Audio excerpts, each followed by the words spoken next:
Jola Gamana, Adamu Tungaramana, Salifu Ulomari, Yama Shirimana, Tutu Yarawuni, Tungara Say. Merci beaucoup Solo Tamani qui faut qu'il wali nyumandon. Nous de façon de nyumauye dongi dala bau Solo Tamani qui faut qu'il wali nyumandon. Anye combat d'amener en fait depuis 2016. Faut bi amatige ala. Suna nyabala façon zon ya wole français ya. Ko na fara an kambe wari dima. Ako kale te tugu zonko. Ko ale dambe ka boni fembe. Solo Tamani anga foli bele babiye. Now hakili bala 2018 ibeka ka mɔgɔ wulila campagne na waati min na o sera faransi ya o ye Solo Tamani wele ani Ami Kante ko kana olu ka i y'a faamuya b'a la olu ka ɲɔgɔn ye kɛnɛ kan ko heure kelen o kelen k'o bɛ 300 € d'u ma il faut calculer heure 10 sisan o kan ka joli sɔrɔ heure 10 heure kelen o kelen 300 €. Solo Tamani ko ayi k'ale tɛ taa o kɛnɛ sugu kan zon ka kɛnɛ k'ale tɛ ye k'ale tɛ fɔnɔ ka tila ka nɛmu a bɛ fɔ o de ma ko hɔrɔnya ni mɔgɔ yi ça veut dire que ni mɔgɔ yi hakili to i danbe la k'i janto i danbe la k'i danbe k'a makaran walahi i bɛ sutura i bɛ lafiya quoi. Solo Tamani n'a tun taara o kɛnɛ kan o don ko wari bɛ sɔrɔ yen sisan b'a sɔrɔ mɔgɔ caman bɛ k'i daji tu a kun na mɔgɔ caman t'a lamɛn. An ka foli belebeleba b'i ye Solo Tamani i ye dɔnkili da musoba min ye ani cɛba min ye n'o ye tonton Omes n'a furumuso ye an ka foli b'u ye depuis Amérique a barika fantan kanu la nin cɛ in n'a muso ni ye ça veut dire que an bɛ fantan fɛn fɛn dɛmɛ n'an ye ci bila u ma Amérique n'u ma kɛ fɔlɔ o bɛ kɛ filanan ye an ka foli b'u ye dan tɛ foli min na tonton Omes a n'a furumuso ɲuman tanti Lagare Sanɔgɔ ninnu ka furu ka di dɛ ninnu ka ça veut dire que ninnu ka jɛɲɔgɔnya bilahi dan t'a la quoi i bɛ ala kali sa mugan furu mais i bɛ ala kali ko ye ɲɔgɔn dɔn bi de bɛɛ bɛ furu dɔn furu diya tɛ tɛmɛ tile 3 kan mais ninnu ka furu i bɛ ala kali k'a fɔ ko a daminɛna bi de ala k'a kɛ furu tutu ye ala k'aw kan bɛn ne balimaw yan'an ka don an sigikun kɔnɔ mɔgɔ minnu bɛ kɛnɛ kɔnɔ n'o tɛ sɛgɛn anw ka video partageli la o tɛ sɛgɛn anw ka video commentaire ɲɛnamaw ka kɛriw bila ka fɛn bɛɛ lajɛlen bila an ka foli belebeleba bɛ aw ye Mamadu Jawara k'i fo nin kɛnɛ in kan sɛgɛnbali ɲinabali an ka foli belebeleba b'i ye Dindi Jalo k'i fo Saran Jalo k'aw bɛɛ lajɛlen fo Mahamadu Fofana an ka foli bɛ aw bɛɛ lajɛlen ye Yunusu Tarawele aw bɛɛ folen don mɔgɔ fɛn fɛn bɛ kɛnɛ kɔnɔ Sira Mori aw bɛɛ folen don Sira Mori Yatasa ye aw bɛɛ ka foli bɛ yan Bubakar Dambele aw bɛɛ folen don mɔgɔ fɛn fɛn bɛ kɛnɛ kɔnɔ k'aw bɛɛ lajɛlen fo an bɛ ɲɔgɔn bolo ka an ka tɔn fo n'o ye La Vérité kɛnɛ tiɲɛ kɛnɛ hɔrɔnya kɛnɛ danbe kɛnɛ a cɛ ani muso denmisɛnnin mabakɔrɔ ka bɛɛ lajɛlen fo n'o bɔra yen nɔ an ko Maliba présidente n'o ye Jɛnɛ Sogodo ye ka n'a ka tɔnden bɛɛ lajɛlen fo an bɛ ɲɔgɔn bolo n'an tɛmɛna o la an b'an ka cɛkɔrɔba ɲuman fo sabu ɲuman n'o ye Imam Diko le sage waraba mɔgɔbaw ka mɔgɔba olu bɛ yeli kɛ de fɛn jan olu b'o natɔla de ye Imam Diko olu bɛ kuma fɔ bi hakili dɔgɔmaniw t'a faamuya i y'a faamuya b'a la mais tagalen ɲɛfɛ o bɛ n'a faamuya Imam Diko ninnu bɛ ten de n'olu kumana bi mɔgɔw t'a faamuya mais tagalen ɲɛfɛ o bɛ na Imam Diko ninnu ka tiɲɛ segin u ma an bɛ dugawu kɛ mɔgɔ minnu ka dɔnta ka dɔgɔ an bɛ dugawu k'u ye ala k'u kɛ muɲubagaw ye ala k'u kɛ sabalibaga ye parce que adamaden n'i ma fɛn faamuya kana girin ka bɔ k'i bɛ kuma n'i ma fɛn faamuya kan'i panpan komi tinɛni yanni ka t'i yɛrɛ sɔrɔ tulu kalaman kɔnɔ Imam Diko ninnu tɛ kuma o kun fɛ dɛ olu bɛ Mali fɛ n'o tun tɛ Mali fɛ o tun bɛ wari minɛ k'u dabɔ a bɛɛ la Imam Diko n'a tun tɛ Mali fɛ a tun bɛ wari minɛ ɲɛmɔgɔ jugu min tun bɛ Mali kunna ni fangako fa tun b'a la a n'a den n'a musow bilahi ni Diko tun ko k'u ka miliyari d'a ma u ka trésor public tile d'a ma o tun b'a di Imam Dicko ma a tun b'a dabɔ maliko bɛɛ la a tun bɛ balo hɛrɛ ni baden kɔnɔ mais olu bɛ Mali de fɛ wa olu de ye maliko kɛlɛ kɛ n'o tun tɛ Mali fɛ o tun tɛ kɛlɛ kɛ n'o tun tɛ Mali fɛ o tun tɛ buwabu ye n'o tun tɛ Mali fɛ n ka cɛ sisan mais an bɛ dugawu kɛ fɛndɔnbali ninnu ye Ala ka hinɛ olu la ɲa bɛ CDR mɔgɔ ninnu na u bɛ ka Dicko fana ka kumakanw ta ko Dicko bɛ ka Asimi ninnu gosi ko a bɛ ka ninnu gosi aw m'a faamu bila an bɛ dugawu de kɛ aw ye parce que ne y'a fɔ aw ye ko hasidi tɛ lafiya hasidi n'i y'a lafiyalen a bɛ sunɔgɔ de la CDR mɔgɔ aw ta tiɲɛna mais olu bɛ fɛ Mali bɛɛ ka ci o bɛ fɛ bɛɛ kun ka kari ɲɔgɔn na mais Ala tɛ aw sago kɛ fo ka diɲɛ wuli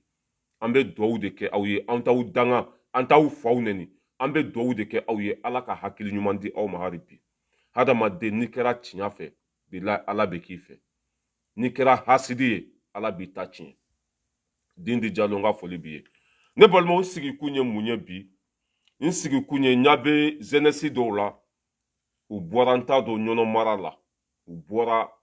ka tagama dɔ kɛ ko olu ka malow bɛ ka jeni i y'a faamuya b'a la lakana tɛ yen olu bɛ bɔ u ye kuma caman fɔ an b'a f'u ye k'u jo don mais i y'a faamuya b'a la muɲu de bɛ ɲɔ kɛ dulɔ ye sabali de bɛ ɲɔ kɛ dulɔ ye u ka sabali u jo don parce que hadamaden n'i bɛ dugu la lakana tɛ dugu min na a b'i kɔnɔna fili cela veut dire que a b'i bali ka sunɔgɔ a b'i bali fɛn bɛɛ la quoi u jo don mais an b'a ɲini u fɛ hali b'u ka sabali ɲɔnɔ mara don n t'a dugu in tɔgɔ dɔn ko Moribabugu walima dugu dɔ o bɛ n bɛ tila ka video bɛ n bolo yan n bɛ tila ka k'a la o ye n sigikun ye o bɛ ka kuma fɛn fɛn fɔ u jo don o bɛ ka wulikajɔ fɛn fɛn kɛ u jo don mais an b'a ɲini u fɛ u k'u bolo da u dusu kan u ka sabali ɲɛmɔgɔ minnu bɛ Mali kunna bi olu nana cela veut dire que Mali basigi de kama olu nana malidenw bɛ lafiya cogo min na olu nana ka na hɛrɛ de ɲini ka na di Mali ma bɛɛ b'a dɔn mɔgɔ minnu bɛ fanga la bi ani kunu mɔgɔ minnu tun bɛ fanga la k'u tɛ kelen ye an b'a ɲini ko mun dugu in ta ɲɔnɔ mara kɔni don mais n bɛ tila ka k'a la u bɛ dugu in tɔgɔ fɔ an b'a ɲini o mɔgɔ ninnu fɛ u k'u bolo da u dusu kan caman bɔra k'u ka malo bɛ ka jeni lakana tɛ yen ko kalo joli k'olu ka dugu minɛnen don k'an ka faamaw tɛ ka se yen ne bɛ min f'u ye u ka sabali Mali bɛ jɔ hali a tɛ mɛn wa Mali bɛ ko ka jɛ hali a tɛ mɛn n'i y'a ye Sogɛli y'a nin di ka tiɲɛ fɔ tubabuw ye dɔ wɛrɛ tɛ dɛ Mali ka segin a danbe kɔnɔ n'i y'a ye Asimi tɛ ka Macron wele olu de c'est à dire que olu de nana nin guerre civile la wuli Mali kɔnɔ olu de nana ni nin balawu ye Mali kɔnɔ i y'a faamuya b'a la Asimi CEDEAO mɔgɔw nana Mali kɔnɔ k'a fɔ Asimi k'a ka Macron wele a ko k'a tɛ Macron wele a y'o kɛ ka da kun jumɛn de kan la famille an ka kɛ Ala kama an ka muɲu de bɛ si bɔ sɛfan na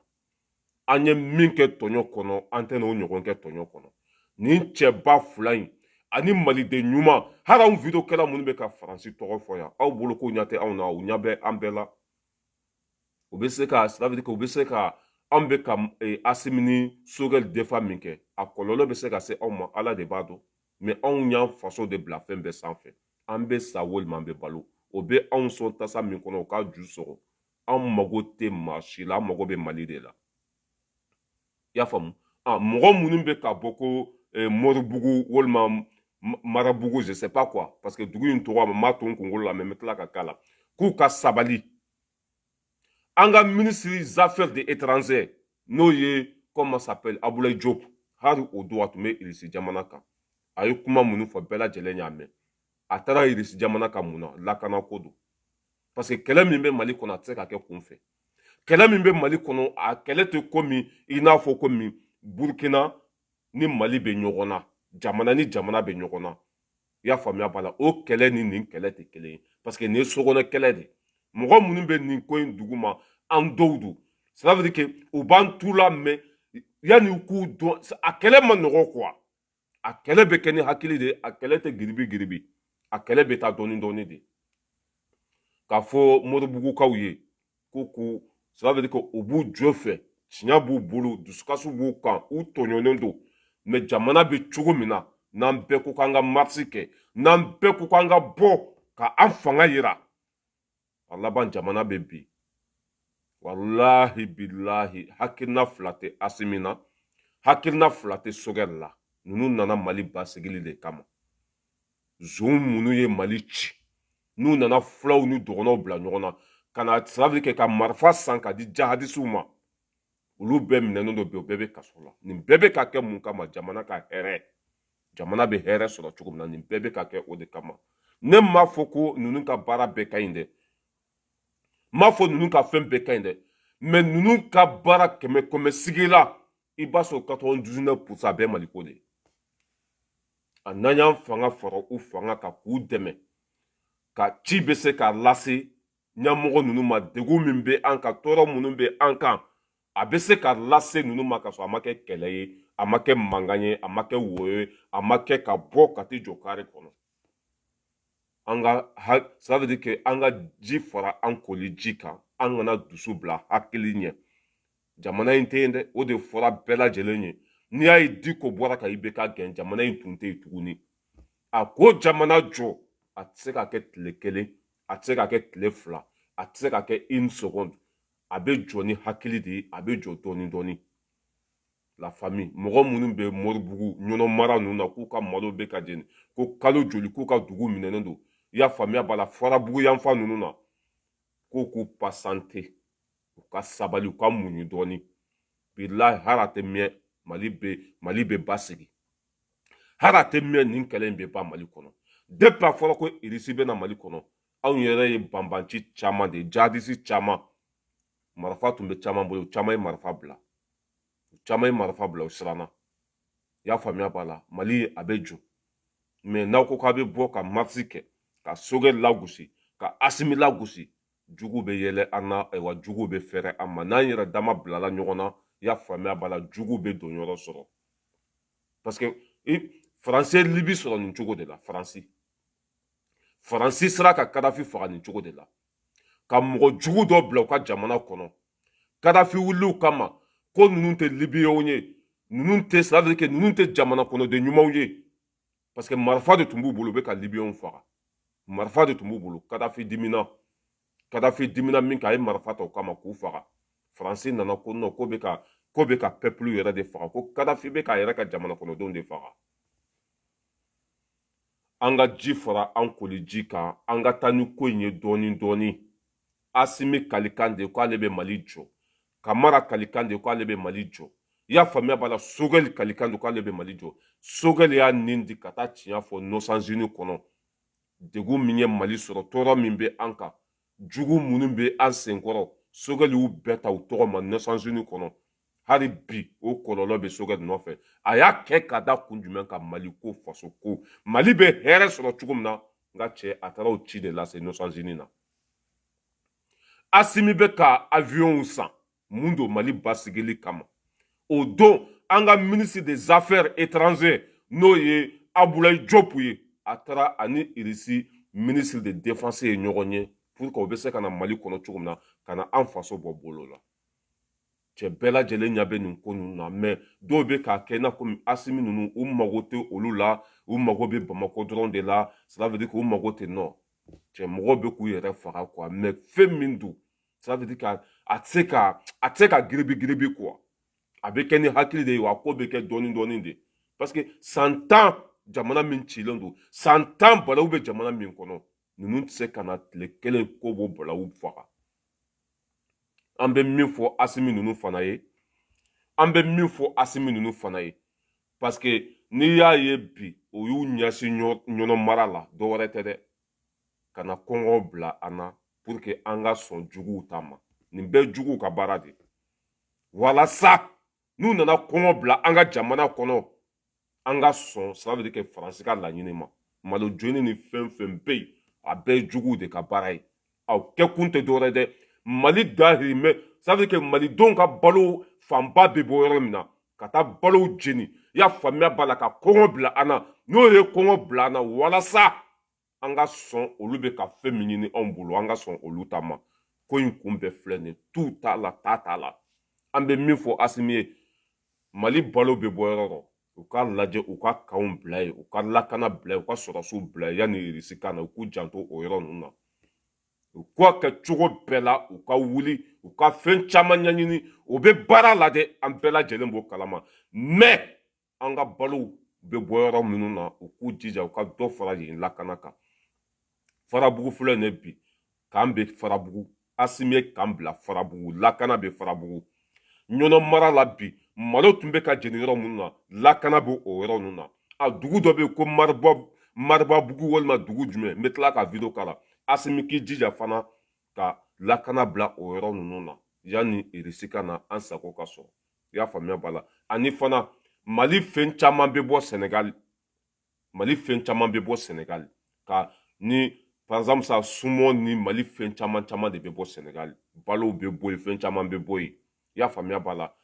Asimi ninnu k'u jija fana u kana sigi dɛ u k'a bɛɛ ɲɛɲini dɔɔni u k'u seko kɛ u bɛ baara la dɛ mais hali bi u ka caman fara kan Senegali sira Kayi sira u ka lakana bila yen parce que n'u o bɛ ka ɲɔnɔ malow jeni cogo min na n'u tilara o la sisan ni solution ma sɔrɔ la u b'o kun da Kayi sira fana kan parce que u b'a dɔn ko fɛn caman bɛ bɔ Kayi ka na Mali la u b'o kun da yen fana kan ka to k'olu mobili ninnu jeni ka to ka bin mɔgɔw kan yen nɔ Asimi ninnu k'a lajɛ depuis sisan u ka lakana bila o yɔrɔ ninnu na ka bɔ Bamakɔ fo Kayi i y'a faamuya b'a la avion fɛn ka ça veut dire u ka drone bila sanfɛ caméra ni fɛnw komi irisi bɛ na nin bɛɛ lajɛlen bɛ ɲɛnabɔ sisan irisi bɛ na nin bɛɛ bɛ ɲɛnabɔ u ka drone bila sanfɛ drone minnu mankan t'u la mais caméra b'o o la jugu ça veut dire que jugu fɛn fɛn bɛ bɔ su fɛ k'o bɛ taa bingali kɛ ni caméra bɛ sanfɛ dɔrɔn ale bɛ kunnafoni di i y'a faamuya b'a la an ka ɲɛmɔgɔw ma o yɔrɔ bɛɛ dɔrɔn u bɛ wuli ka juguw ɲini k'u faga ni ala sɔnna nin baara bɛɛ bɛ sen na mais u ka dɔ fara cɛsiri kan i y'a faamuya b'a la Mali ça veut dire que Senegal sira in ka bɔ Kayi ka na Bamakɔ i y'a faamuya b'a la an bɛ fɛn caman de sɔrɔ o sira ninnu fɛ fɛn caman de bɛ sɔrɔ sira ninnu fɛ u ka lakana bila yen ɲɔnɔ mara Mali malo fanba bɛɛ bɛ bɔ yen dɛ Mali balo fanba bɛɛ bɛ bɔ yen nɔ o ka wuli ka jɔ kɛ depuis sisan k'o yɔrɔ ninnu fana k'u hakili to o yɔrɔ ninnu na i y'a faamuya b'a la ka a sécuriser quoi voilà n bɛ marabugukaw kumakan k'a la u ka sabali hali bi u kana dusu bila hakili ɲɛ ninnu nakun ye baara de Sunkaloman kɔnɔ kana an ye waati min sɔrɔ n y'a kalo joli sunkaloman kɔnɔ ka na sisan na n y'a kalo joli fɛn fɛn kɔni ye kalo 6 ye ou bien kalo 7 b'a bɔ voilà fo bi Maribugu bɛ otage la fo bi kalo 4 sisan sira datugulen don nka k'a minɛ debi sunkaloman kɔnɔ dɔgɔkun ma tɛmɛ mugu ma ci Maribugu hali sura mugu tira Maribugu hali sura suni an bɔ voilà dugu in tɔgɔ de ko Maribugu voilà ko hali sura ko marifa cira ye Maribugukaw don o dusu bɔlenba don o diminenba don a k'olu bɛ dɛlɛ di Asimi ninnu ma ko n'u ma na lakana sabati k'olu yɛrɛ bɛ bɔ malidenw an bɛ bɔli min kɛ fanga contre la n'an y'o bɔli kɛ juguw contre la a bɛ fisaya parce que mɔgɔ kelen tɛ se bi dɛ hali denmisɛnnin caman bɛ bi i y'a faamuya b'a la k'an ka don sɔrɔdasiya yɛrɛ de la sɔrɔdasiya denmisɛnnin caman bɛ bi olu bɛɛ kan ka baara wɛrɛw dabila ka kɛ sɔrɔdasi ye pour que ça veut dire qu'an bɛɛ hali an minnu bɛ faransi an bɛɛ kan ka bɔ faransi ka taa Mali la ka Mali sauver quoi Mali bɛ cogo min na bi olu dɔrɔn tɛ dɛ hali an minnu bɛ yan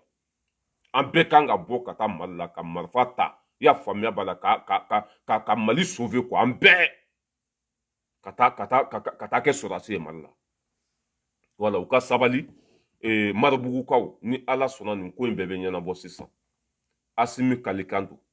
Sogɛli kalikan don fasoden ɲuman bɛɛ kalikan don tɔɔrɔ min bɛ an kan c'est pour cela k'an ye IBK gɛn ka Bubu gɛn ka Bube Mayiga minɛ ka don kaso la mɔgɔ fɛn fɛn ye faso ci i y'a faamuya b'a la wulikajɔ b'a bɛɛ nɔfɛ mandat dara Karimu Keyita kan o ma sɔn ka na cɛ ninnu bɛ baara min na a ka bon hakili ma dɛ depuis Modibo Keyita binna fo bi an ma mɔgɔ ye min bɛ baara kɛ ka ninnu bɔ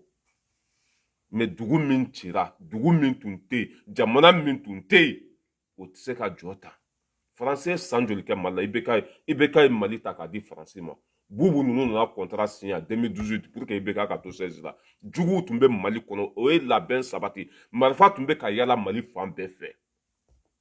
et puis sokɔnɔ juguw don dɛ marifa bɛ di mɔgɔ minnu bɛ bila k'u ka Mali ci maliyɛnw fana don bon olu mɛnna an tu la olu tɛ se ka kɛlɛ i n'a fɔ n'i bɛ taa Burukina kɛlɛ cogo min na parce que ni kube nunu do kele itina fo kube dugu kunturu wuli o itina fo kube dugu kunturu faga kele cogo de bula voilà un grand passante avec le temps Mali be lafia avec le temps mɔgɔ minnu bɛ Mali kunna bi hɔrɔnw do o bɛ maloya o bɛ Ala dɔn e wa ta ye Mali ko de 100% ni Ala sɔnna Mali bɛ jɔ voilà Moribugukaw an ye aw ka kumaw mɛn aw kana bɔ n'i y'a ye hali Jɔpu taara irisi dɔwɛrɛ tɛ o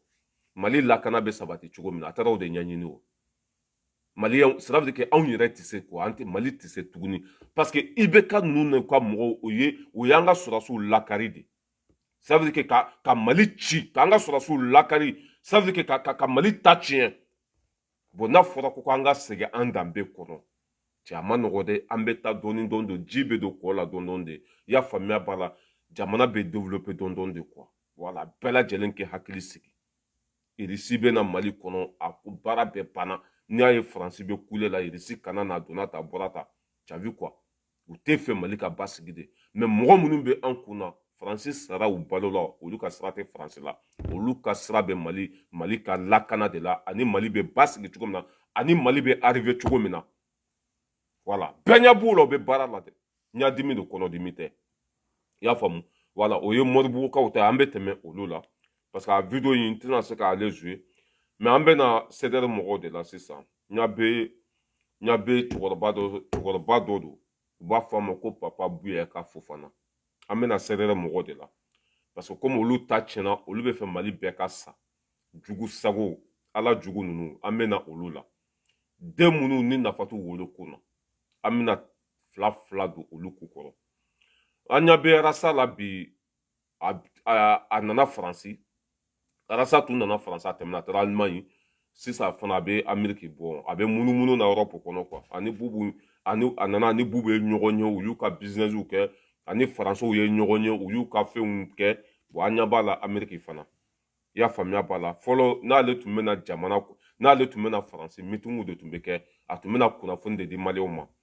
bibi n'a kɛra ça veut dire k'a bɛ saraka deli de la quoi n'a taara dugu o dugu la olu bɛ wari d'a ma olu bɛ fini d'a ma olu bɛ samara d'a ma bon ça veut dire k'a bɛ saraka deli de la sisan a ta tiɲɛna sinon fɔlɔ n'a tun fɔra ko Arasa bɛna Faransi meeting tun bɛ kɛ ɲɔgɔnyew tun bɛ kɛ fɛn bɛɛ lajɛlen tun bɛ kɛ mais sisan a filɛ nin Ameriki foyi mɔgɔ yɛrɛ t'a kɔ tuguni jama t'a kɔ an ye cɛkɔrɔba kunnango dɔ sigilen ye cɛkɔrɔba kunnango bila a yɛrɛ ka kuma ale ni Modibo Keyita ninnu de ye filan ye Modibo Keyita a ko k'a ye Modibo Keyita y'a ɲakisɛ fila la o de sigilen bɛ Arasa nɔfɛ Arasa min ye wari minɛ ka faso janfa Arasa min ko bubu man ɲi ka tila k'a fɔ bubu ka ɲi o ye hɔrɔn taabolo ye o ye hɔrɔn danbe ye wa Arasa min ko buwa man ɲi ka tila k'a fɔ ko buwa ka ɲi cɛkɔrɔba b'o o de kɔ Arasa min ko Kawuji man ɲi a tila k'a fɔ ko Kawuji min ka ɲi cɛkɔrɔba dasi bɛɛ jɛlen don a si bɛ ɲini ka se san 100 ma o de bɛ Arasa kɔ ani lahara ka sɔrɔ ka tɛmɛ diɲɛ kan an bɛ dugawu de kɛ cɛkɔrɔba ɲɛ Ala ka hakili ɲuman di a ma Ala k'a kɛ jɔni kunnandi ye n'a sara ka to Arasa kɔ bila sara ka to sira jugu kan dɛ ne de bɛ n'a fɔ a ye n bɛ n kali Ala la n bɛ n kali Ala min ka bon n ka kalili ma ni cɛkɔrɔba in sara ka to Arasa kɔ a sara ka to sira jugu kan dɛ Arasa hasidi don fasoden jugu don nkalontigɛla don fɛnnabɔnɔ don fɛnmayɛlɛma don ni Arasa tun ka ɲi mɔgɔ ba yiriga de tun b'a kɔ olu tun t'a bila ni Arasa tun ka ɲi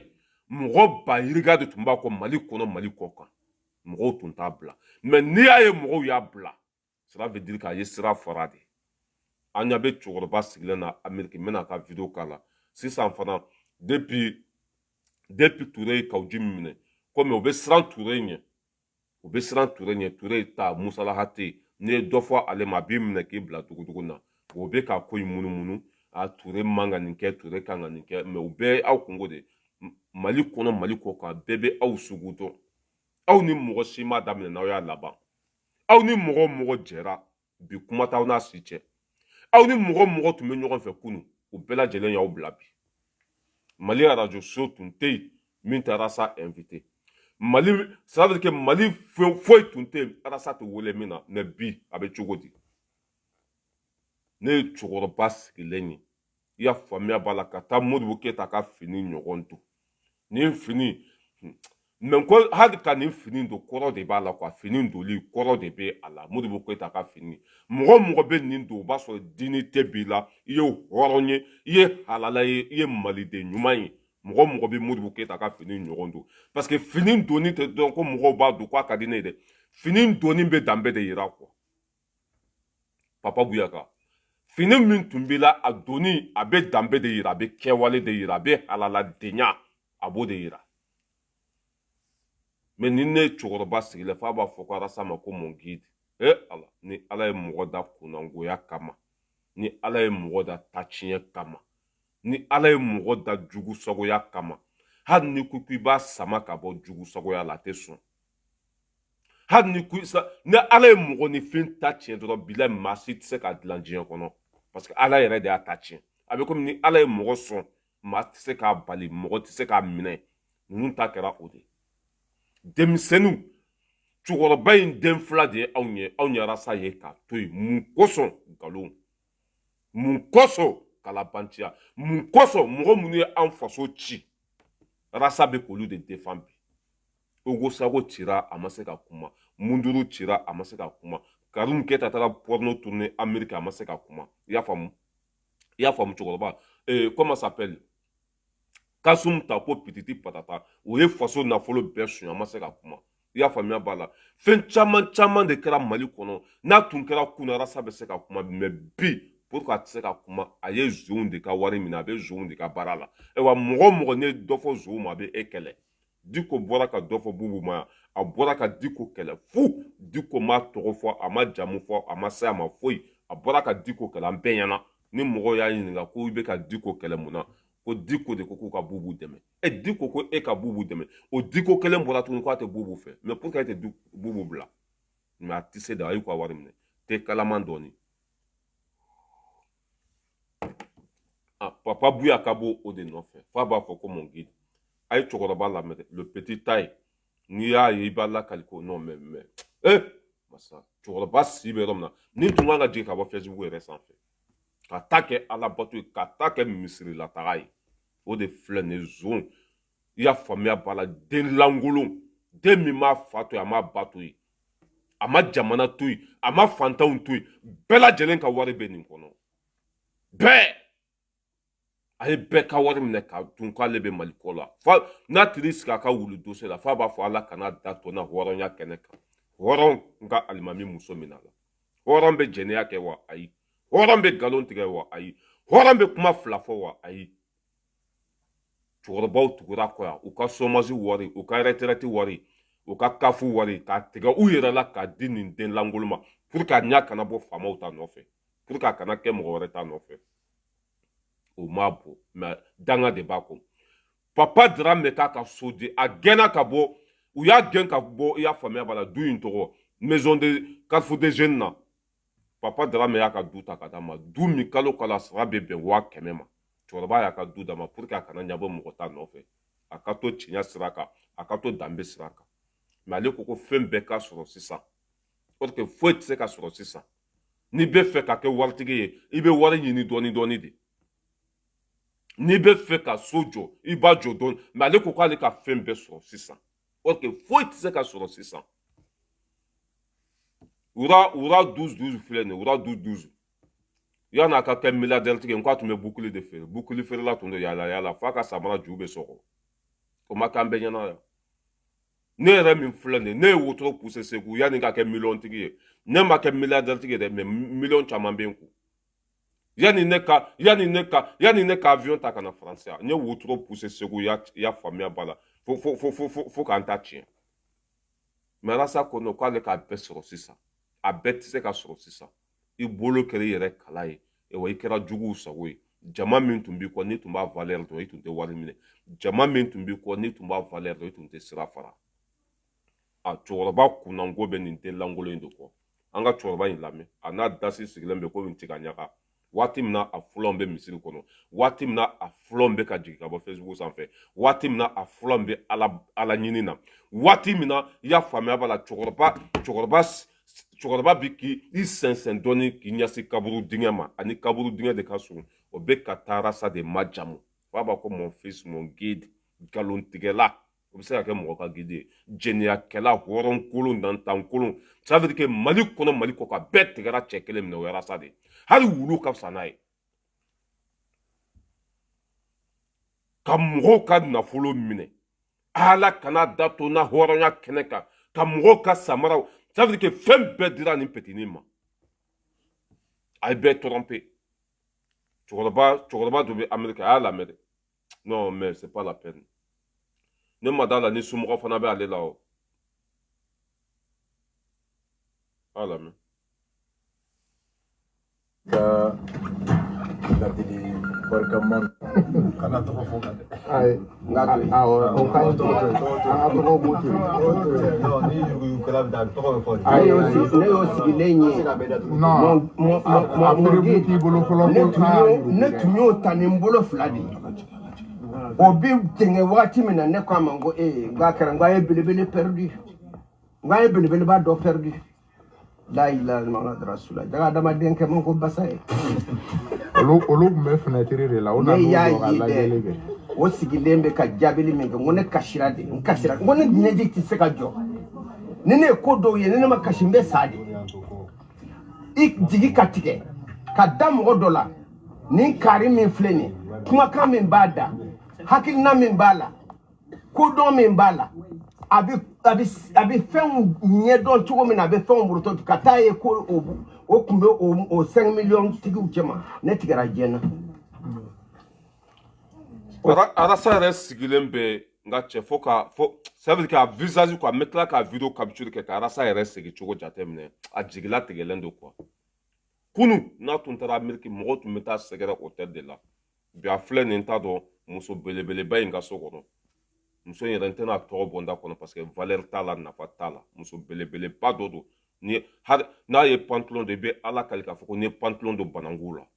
a filɛ o de ka salon kɔnɔ pantalon t'a minɛ fini t'a minɛ a bolo o ka bon ni ne yɛrɛ cɛkisɛ ye bilahi a bolo ka bon ni ne cɛkisɛ ye ça veut dire que muso yɛrɛ tɛ quoi hali n'i y'a ye ça veut dire que muso sawura yɛrɛ t'a la a b'o de ka salon kɔnɔ bi kunu n'a tun jiginna Amérique u tun bɛ taa basse commande ninnu tun bɛ taa hôtel da gɛlɛn ka tila k'a bila i y'a faamuya b'a la limousine kɔnɔ limousine mobili jamanjan in basse commande ninnu tun b'a bila hôtel kɔnɔ ka taa n'a ye hôtel la mɔgɔw tun bɛ wuli fo dugu wɛrɛ de la mais bi a yɛrɛ de bɛ ka dugu bɛɛ tagama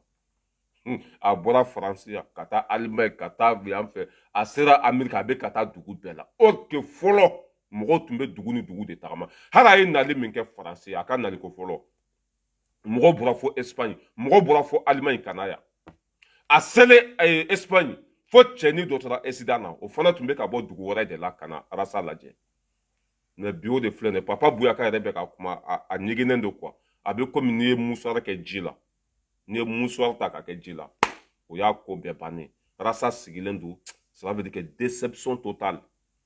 cɛkɔrɔba bɛ panpan na komi tinɛni cɛkɔrɔba bɛ marakaw ka kuma aw law ni an tɛ ɲɔgɔn min fɛnɛ bɔ n'o ye nin quoi cɛkɔrɔba jugu sago a sigilen bɛ n'a kɔnɔbara ni ye komi n'i ye tori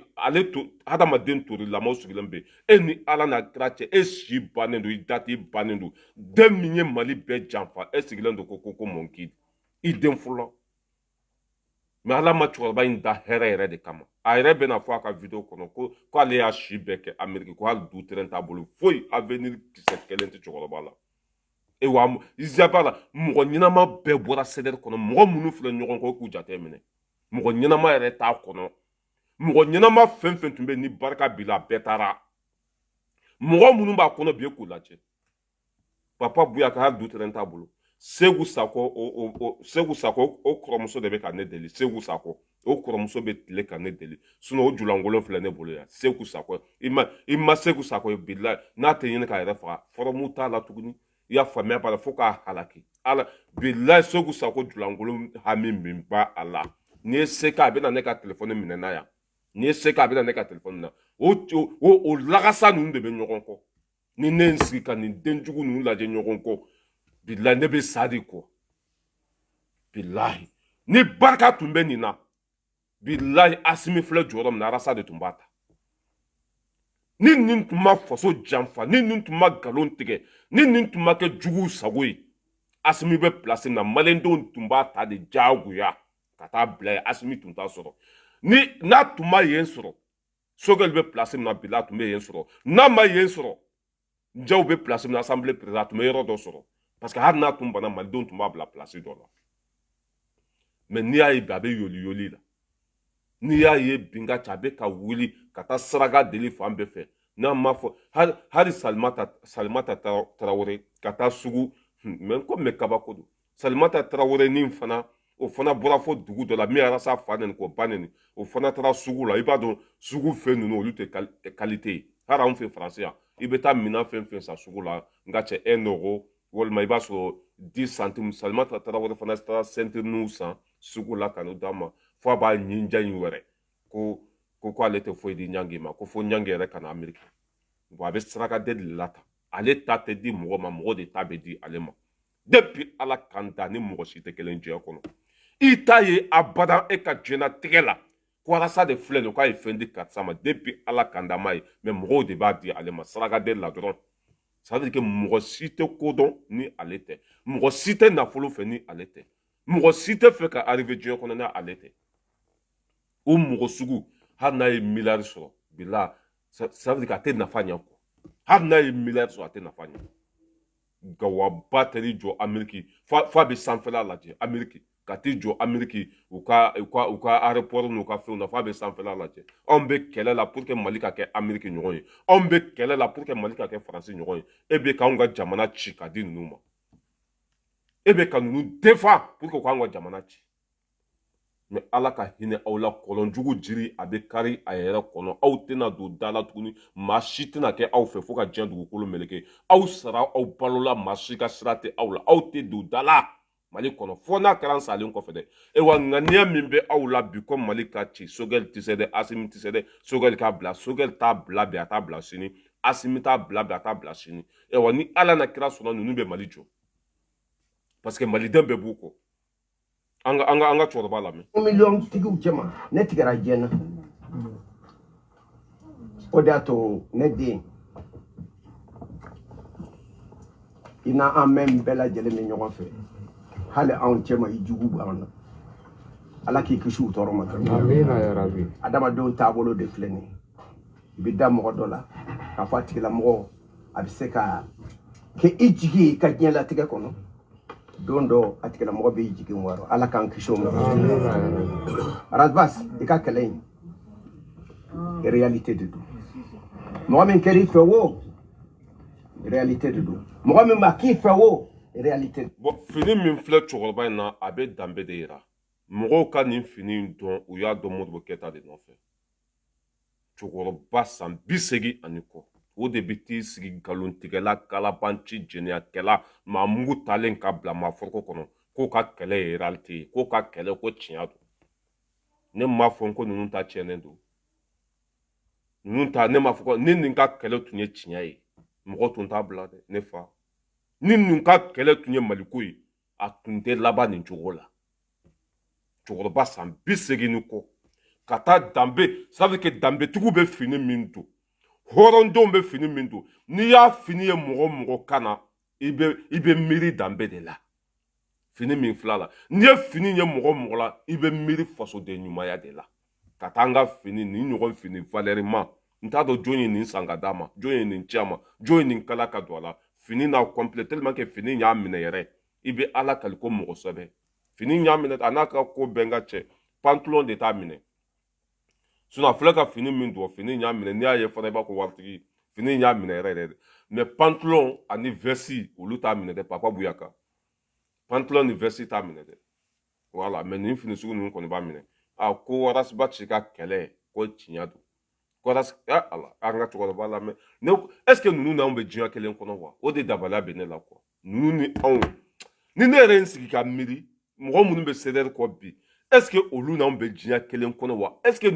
tuma dɔw yɛrɛ la ne bɛ n sigi est ce que mɔgɔw don wa souvent n bɛ nin bila n kunkolo la quoi mɔgɔ minnu bɛ ka arasa dɛmɛ bi mɔgɔ minnu bɛ arasa kɔ bi est ce que o ni anw bɛ diɲɛ kelen kɔnɔ wa ne ye n sigi ka miiri ne sera ka bɔ arasa kɔ ka arasa ka nkalon dɔn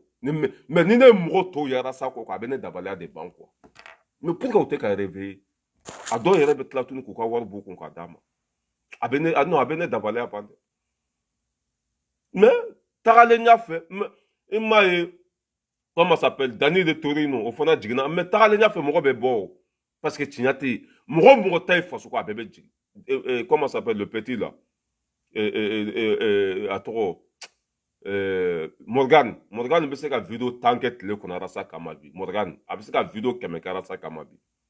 ça veut dire que le bête jigna kapako mo ne ala bi fe be bon nko mais ala mo halaki était bon nko e wa était yeli ke était menike e be to akọ comme nous so roto e wa était bo akọ e bi shi be ka ko était bo akọ anga tu ba la me non ni tu ba ni vraiment il fait wo réalité de do mo me ma ki fait wo réalité de do nyere ko do do nyere yelela akọ papa kanwele akọ papa aye mina arasa photo ira de chokoroba be ka majamu ibado follow ni be ka arasa majamu fa yere be yele abe nisonja afari be wala aya sigile lajede o ibado nko sani papa aya sigile lajede aya sigile visage betala be comme nitala sous le robe ka bokaburu kona sigile mbete chokoroba be ka majamu ne bilai doni ba ku doni be arasa kwa ka grini kapakole nsangolo yi chokoroba be ka kuma tulote chokoroba yere la hami wore ba la ko wore ba kungolo la mite ni se chokoroba kon be kuma na doron komi wulu fato mais arasa sigin lo anyiginendo ni mo be here kono wolma ni mo lafiya lendo asigi chugo ina komine flene sa aras balaira mo mana nyesa ba don ko be here kono mbe ka kuma chugo mbe ka kuma basigi kono mbe ka kuma chugo na hakili sigilendo mbe ka kuma chugo na mo ka jurute nanga jurute mo lante mo bolu barala mo te mbolu barala ne ra de ka jurube mo chamana ngo fana fo na rasa laje chokoroba be ka fuki nyogonte jian kono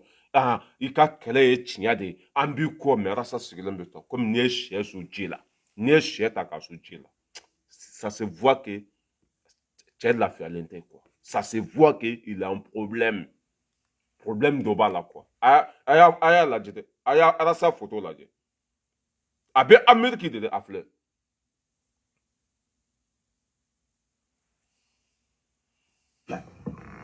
akọ papa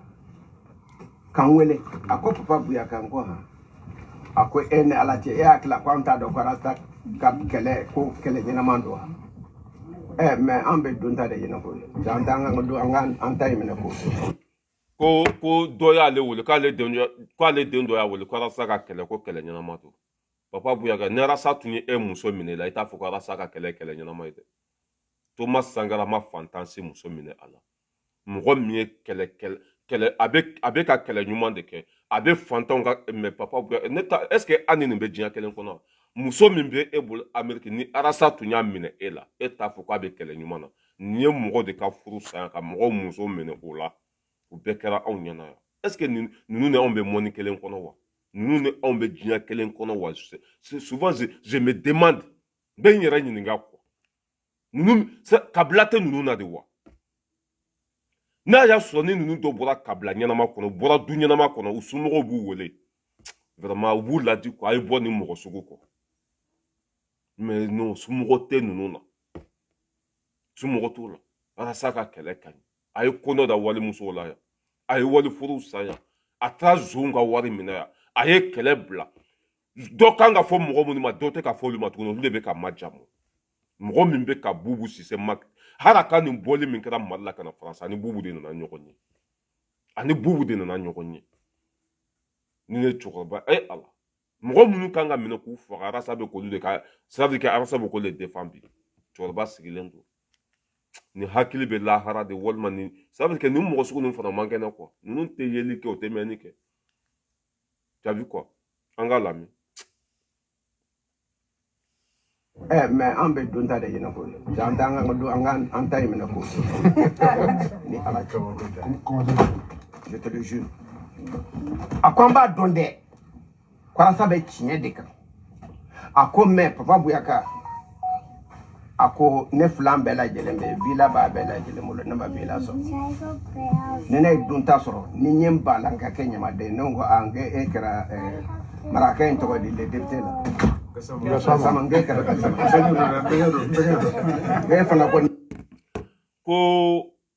ko olu b'a dɔn ko arasa bɛ tiɲɛ de kan tiɲɛ ye mun ye ne balima a ye lamɛn dɛ tiɲɛ ye mun de bubu y'an ka wari dun fasoden ɲuman bɛɛ bɛ ka bubu ta tɔgɔ ma bi k'a kɛlɛ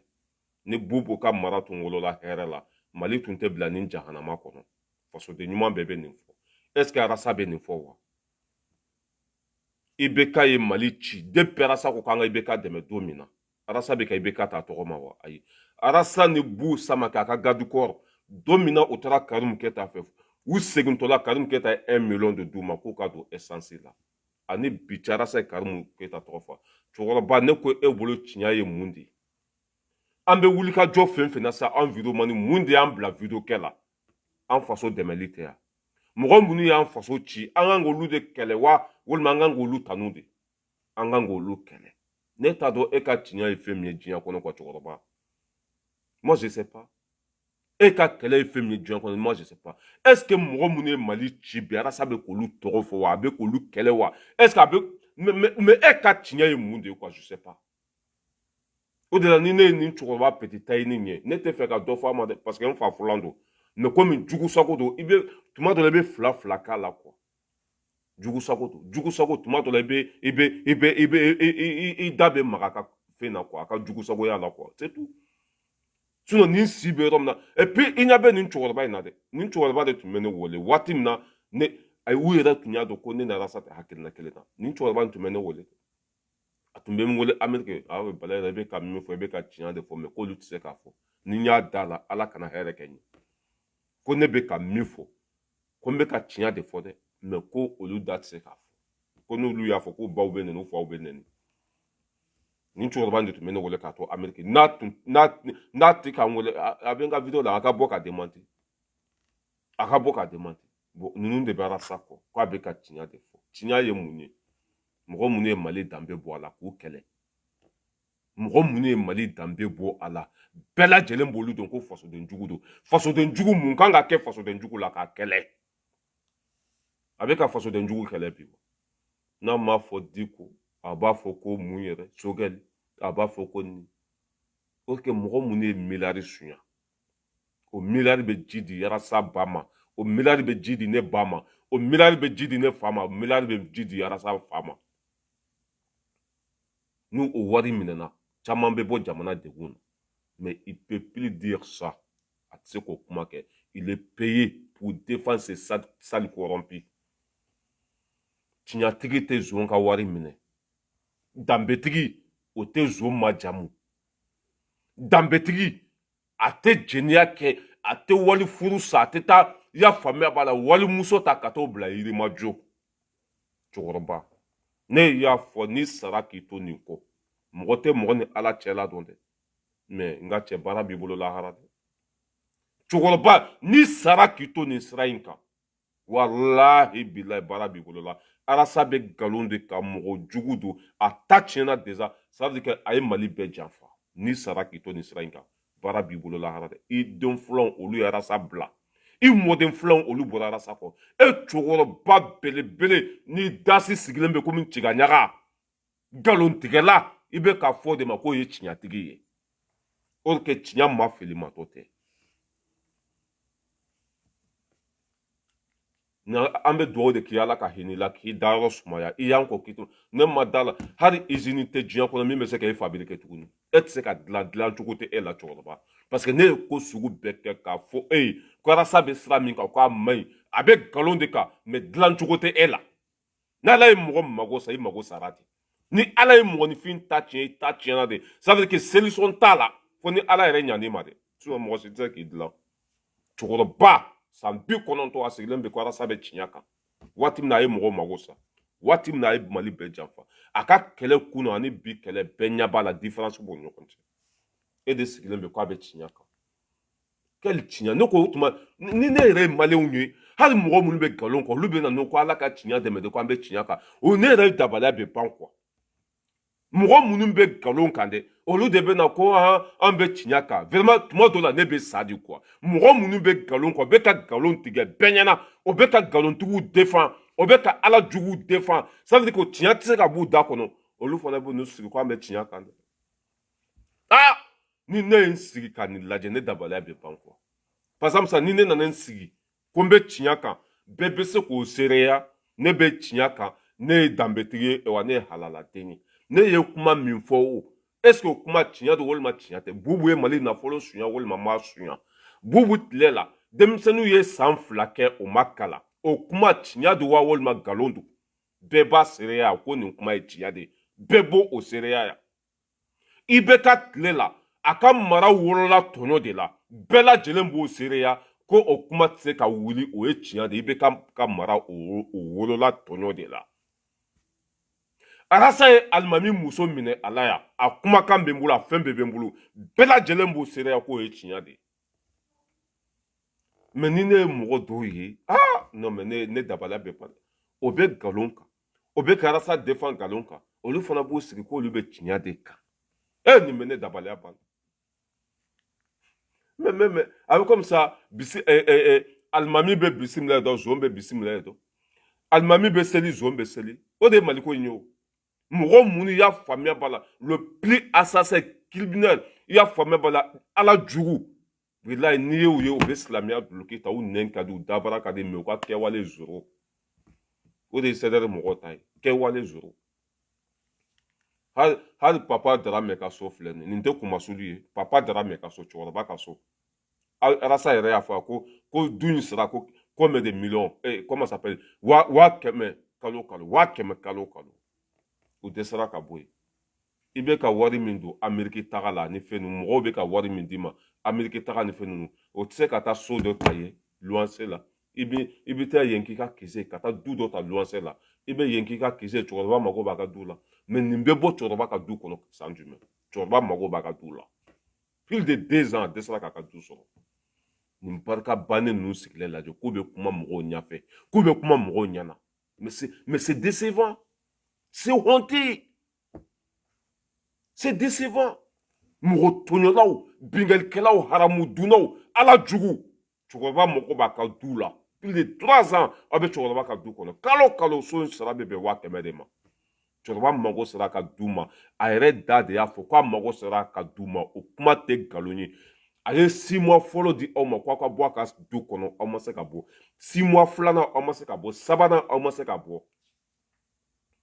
n'anw ye nin kuma in fɔ sɔrɔ k'an bɛ nkalon tigɛ or que cɛkɔrɔba da de y'a fɔ k'a mago sera a ka du ma k'u ka bɔ a ka du kɔnɔ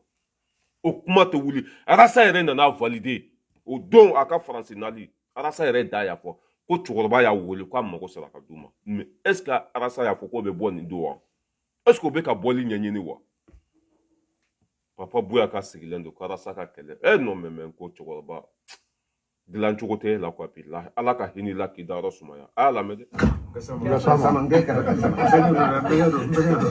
dɛ fana ko n'i ma jigi ka kɛ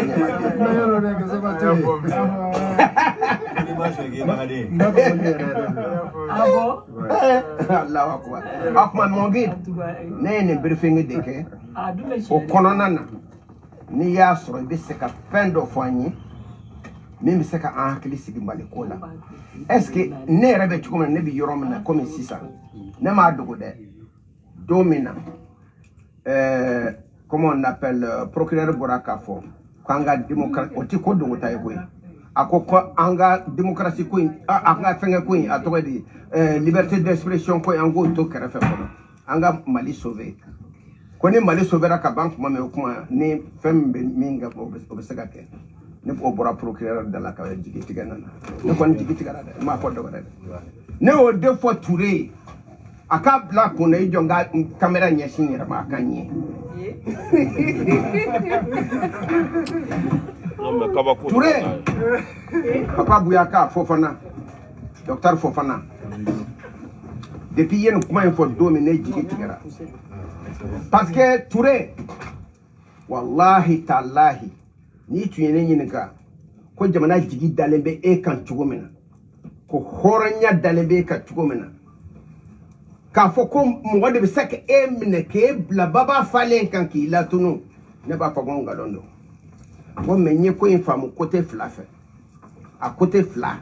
n b'a bɛɛ lajɛlen ɲɛfɔ n bɛ segin a kan n y'a kɛ n ka video kan bɛɛ m'a mɛn a y'a to a ka ɲɛda lajɛ dɛ ni n jiginna Bamakɔ don min n'a y'a sɔrɔ ni buteli de bɛ yen n kan ka sɔɔri buteli min kɔnɔ ne bɛ taa sɔɔri o buteli kɔnɔ au nom de ma patrie. Touré ne faut domi ne kashira nyeji de la. Touré ne faut dominer ne Congo kuma constitution. Bon, comme Rassa arrête ce qu'a Touré ta trauma, parce qu'il n'est pas de couille. Rassa ce qu'a Touré ta trauma, Touré de Rassa de Kasola, avec Siran Touré nye. Si ça ben nous déplacer au cas de faux Touré ma. Ne ma fo au yenko, ne ya fo Touré ya mien, anko nous te mogo djenyoronye. Nous voulons ko ki toro buida kono. Si ça allait ce qu'a Touré ta trauma, abe na Amérique ça, nin choro ba Rassa nous. Abe, ça veut dire qu'abe kuma du da kono au cas de faux Touré ma. Siran Diallo ka folie be. Nin chorba in filɛ ka kuma min fɔ c'est normal. I y'a faamuya b'a la, c'est normal Touré kan k'o fɔ. Mali bɛ cogo min na bi, n'an ko k'an bɛ Mali minɛ k'a di Faransi ma, an tɛ bɔ. O bɛ t'u jɔ ko liberté d'expression. Non, o tɛ liberté d'expression ye. Liberté d'expression ye mun ye? Farabugukaw bɔra k'u ka malo bɛ ka jeni ko faamaw ka bɔ o ka kɛ walima ça veut dire que o tɛ se baara la olu bɛ se k'a fɔ.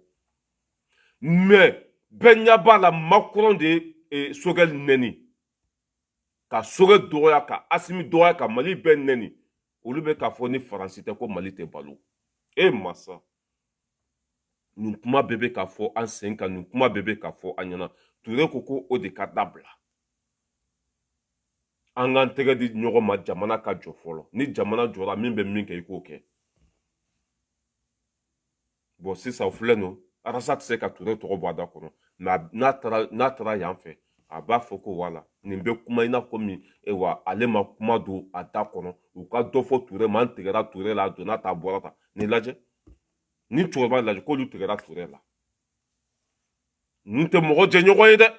n'i y'a ye anw ye ninnu bila ninnu tɛ wɔɔrɔn ye dɛ n'i y'a ye anw tigɛra ninnu na ninnu tɛ mɔgɔ jɛ ɲɔgɔn ye wa taa fan t'u la u da bɛ mugu bɔ u da bɛ ɲɛɲɛ bɔ bobara 120 de b'u la bo bɛ seri ka bɔ a bɛɛ fɛ ne y'a fɔ Touré ye kana ninnu lamɛn ninnu a wele k'u i tɔgɔ b'u da kɔnɔ hɔrɔnw tɛ a yɛrɛ tɛ se ka Touré tɔgɔ fɔ Touré dimi depuis Touré y'a don kaso la nin tɛ kɛ Touré fɛ fo ka diɲɛ wuli Kawujimi fana minɛnen ka don kaso la a bɛna yɛrɛ kɛ komi ale bɛ Kawujimi fɛ n'a sera Amérique sa komi nin lagalagatɔba min bɛ yen o bɛ kuma don nin da kɔnɔ nin fana bɛ t'i sigi ni Modibo Keyita ka fini ɲɔgɔn ye fini min bɛ danbe kɔfɔ fini min bɛ wɔrɔnya kɔfɔ o fana bɛ t'i sigi Touré ne tigɛr'i la Touré i y'an janfa Touré y'a donna ta a bɔra ta Touré y'a donna ta a bɔra ta nin bɛɛ y'a basigi a politiki de a y'a lamɛn dɛ a bɛ tila video yɔrɔ dɔ bɛ yen a bɛ ni jɔ n'o Touré tɛ ɲɛmɔgɔw don Rassa yɛrɛ bɛ t'i sigi o video la tellement k'a bɛ sira ja t'a la sinon a ma Touré Rassa ma Touré bonya gansan dɛ ayiwa a tɛ mɔgɔ yɛrɛ bonya Rassa ma hali a fa bonya surtout mɔgɔ wɛrɛ mais Touré y'a don k'a kari kaso kɔnɔ min kɛ a bɛ Touré niyɔrɔ sigi diyagoya don mais comme a yɛrɛ tɛ se ka dɔ fɔ Touré ma tuguni n'a taara kɔfɛ mɔgɔ minnu to ko kalama a b'a fɔ k'olu ka dɔ fɔ Touré ma liberté d'expression ni Asimi an ka wari suɲa dura b'i bolo k'a fɔ a tɛ se ka mugu ci la ni Asimi ma baara kɛ dura b'i bolo k'o fɔ mais Mali ni jamana wɛrɛ bɛ kɛlɛ la a bɛ ko jamana défend Mali kan n ka cɛ nin ye liberté min a ka bɔ hakili ma dɛ Faransɛ si tɛ sɔn i ma Surakasi tɛ sɔn i ma Alizerien tɛ sɔn i ma foyi Mali ni jamana wɛrɛ de bɛ ɲɔgɔn na Mali ni jahadisi minnu bɛ Mali kɔnɔ n'an bɛ k'a fɔ ma jahadisi o ye ɲɔnɔ minɛ o ye nin minɛ nin bɛɛ ye Faransi de ye an ni Faransi de bɛ ɲɔgɔn na sisan Sogɛl taara tiɲɛ fɔ Nations Unies kɔnɔ k'an jugu ye Faransi de ye Faransi de bɛ ka jugu armé u kana an ka mɔgɔw faga Sogɛl ye nin bɛɛ fɔ n'aw taara ko Sogɛl taara discours f'u kala ka Sogɛl lagosi Faransi ye o ye liberté d'expression ye cɛ an tɛ ɲɔgɔn bonya jamana in kɔnɔ an ka jongo Ala fɔ an ka tiɲɛ fɔ ɲɔgɔn ye n'a fɔra ko e ɲɔgɔn cɛkɔrɔba dati bannen e ka t'i sigi ko e tigɛra Touré la ko Touré ma sɔn Kawujimi ka kuma a ma sɔn Rassa ka kuma ko liberté d'expression ko Touré bɛ fɛ k'o tigɛ mɔgɔw la i bɛ Touré sɔrɔ ɲɛ ye komi i yɛrɛ ko k'i ta tiɲɛna déjà i bɛ Touré sɔrɔ ɲɛ i ye buteli min fɔ a b'i don a kɔnɔ ye ninnu mɔgɔkɔrɔba dama dama bɛ Amérique e yɛrɛ k'u kɛ cogo lajɛ Ala yɛrɛ de bann'u la. Ne Congo kuma constitution a dablala de Mali kono. Est-ce qu'il y a constitution suspendue? Est-ce qu'il y a constitution où il y a check à boyindi? Est-ce que constitution où il y a amendé des lois? Est-ce qu'il y a fanga avec marché la constitution de Kawa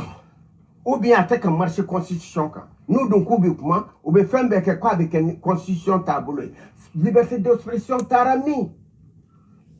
Point d'interrogation. Bon, vieux père, comme toi, tu es un peu malade là. Toi, tu n'es pas de cerveau. Tu es un peu nul. Ambe e blaya. Ambe temenukore. Liberté d'expression, mi flek a fode, abe mali kono. Moko be ko da sa ko fo di ko nenla ya fo ma boala. Ama plainte de moko kama. Fen chama be fo asimi ama wuli moko sikama. Me ka foko be mali de la gusi ka di francima. Nunu ka bara ode. Be ba donc ara say francima de. Ara saba ka émission ke na ma foko RFI min fo ode tinyai. Aba ko France 24 min fo ode tinyai. Aba foko ya famille bala Serge Daniel min fo ode tinyai. Macron min fo ode tinyai. Orke mali ni français de be nyokona. Et la famille anteke horo yanga ke slamei anga sra alanye. Ni asimio kokena ma ben. Mali dombe sega kuma be fo de ma liberté d'expression. Mais e fa ni mugore fa be kelela. E kato o défend e faka. Toro jumembe la horo nya keneka. E fa ani mugore fa be kelela. E kangi fa de deme wa, wulme kangata mugore fa de deme. La question est là. Papa Bouyaka, il faut te réveiller maintenant. Ibe tcheminko horonte dambete Allah. Ate maliko kelela yobla amena. Abe Fransika bara de la ani bubu sise ni karum keta ni ibeka. Aye wari mina nunu bela. Ewa foka djia dugu kolo meleke. Ka nunu to djia kono arasa tse ka maliko keleke. Arasa be yoro mina. Akada aka boli ka bo mali kono kati sigi Senegali. Et société de transport min ba bolo kata balo lafia kono na ay nunu ka wari mine de abe sa o ka jonya la suno abe rom na bi kuma negata lawo rasa be rom na ko mpi wallahi bila kuma negata la sengena yere de male un tegera la yere bo kalama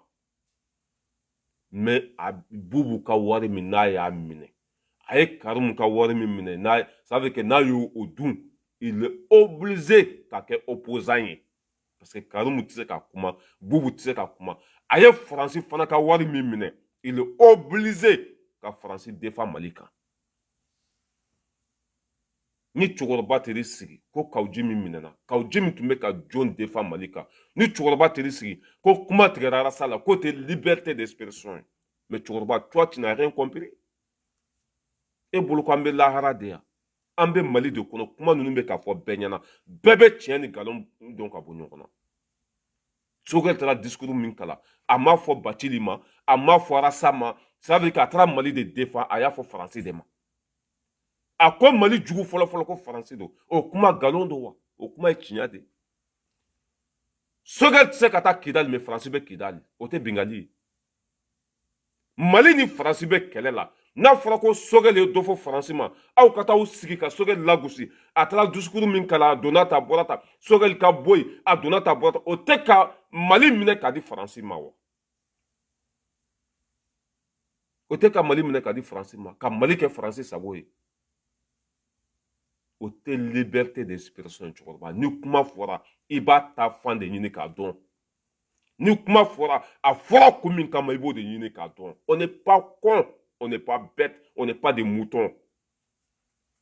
Rasa be Francis ka kɛlɛ la, a be Bubu ka kɛlɛ la, Rasa te Maliko kɛlɛ la, nye kɛlɛ ala la ala min ka bonga kalima cɛkɔrɔba.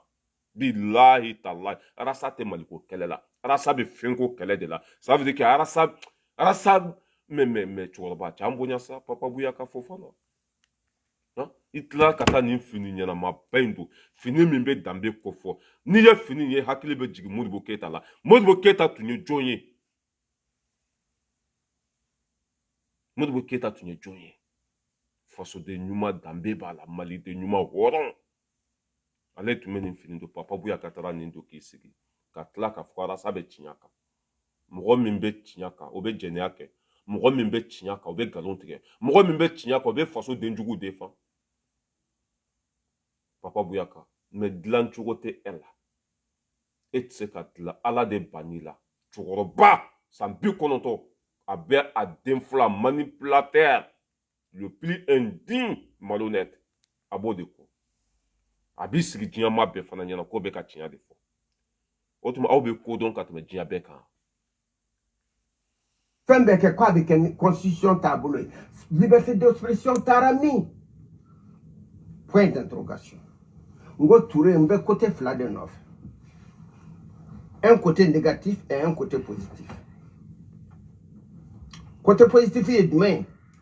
ni Touré bɛ fɛ k'a ka place garder a kana ka titre perdu a bɛ fɛ k'a ka place garder don dɔ a ka se ka fɛrɛ ka ko kɛ a yɛrɛ ka tiɲɛ sira la pour que a kana kɛ komi Sherifa Hayidara ta ɲɔgɔn nin kuma in bɛɛ kun tɛ dɔwɛrɛ kan dɛ Touré ye Kawji minɛ ka don kaso la Kawji min ala fo k'aw ka faamu sariya ye jamana kɔnɔdenw de ye Kawji min tun bɛ ka kuma min fɔ a ye maliden bɛɛ tɔɔrɔ a tun bɛ ka bɛɛ tɔɲɔ Mali kɔnɔ n'a fɔra ko o minɛna k'a don kaso la e bɛ ne jɔ ko liberté d'expression cɛkɔrɔba e le vieux ne fa de ye n t'i nɛni n t'i foyi mais an bɛ dugawu kɛ ala ka hakili ɲuman d'i ma dɛ Kawji minɛna Faransi yan ani Faransɛw ye ɲɔgɔn ye u y'a bila k'a ka Mali ci u y'a bila k'a ka Sogɛli lagosi u y'a bila ko n'a sera ka Sogɛli bɔ yen ko Asimi minɛni k'o bɛ komi ni ça veut dire ka taa sɛ minɛ quoi an y'o vocaliw bɛɛ joué yan e bi ni jɔ jamana cila hɔrɔnkolow maa mugu talen k'u bila maa foroko kɔnɔ o bɛ k'an ka jamana lagosi k'a di jamana wɛrɛ ma ko o ye liberté d'expression ye e masa ka tila ka taa nin fini ɲɛnamaba in don k'i sigi nin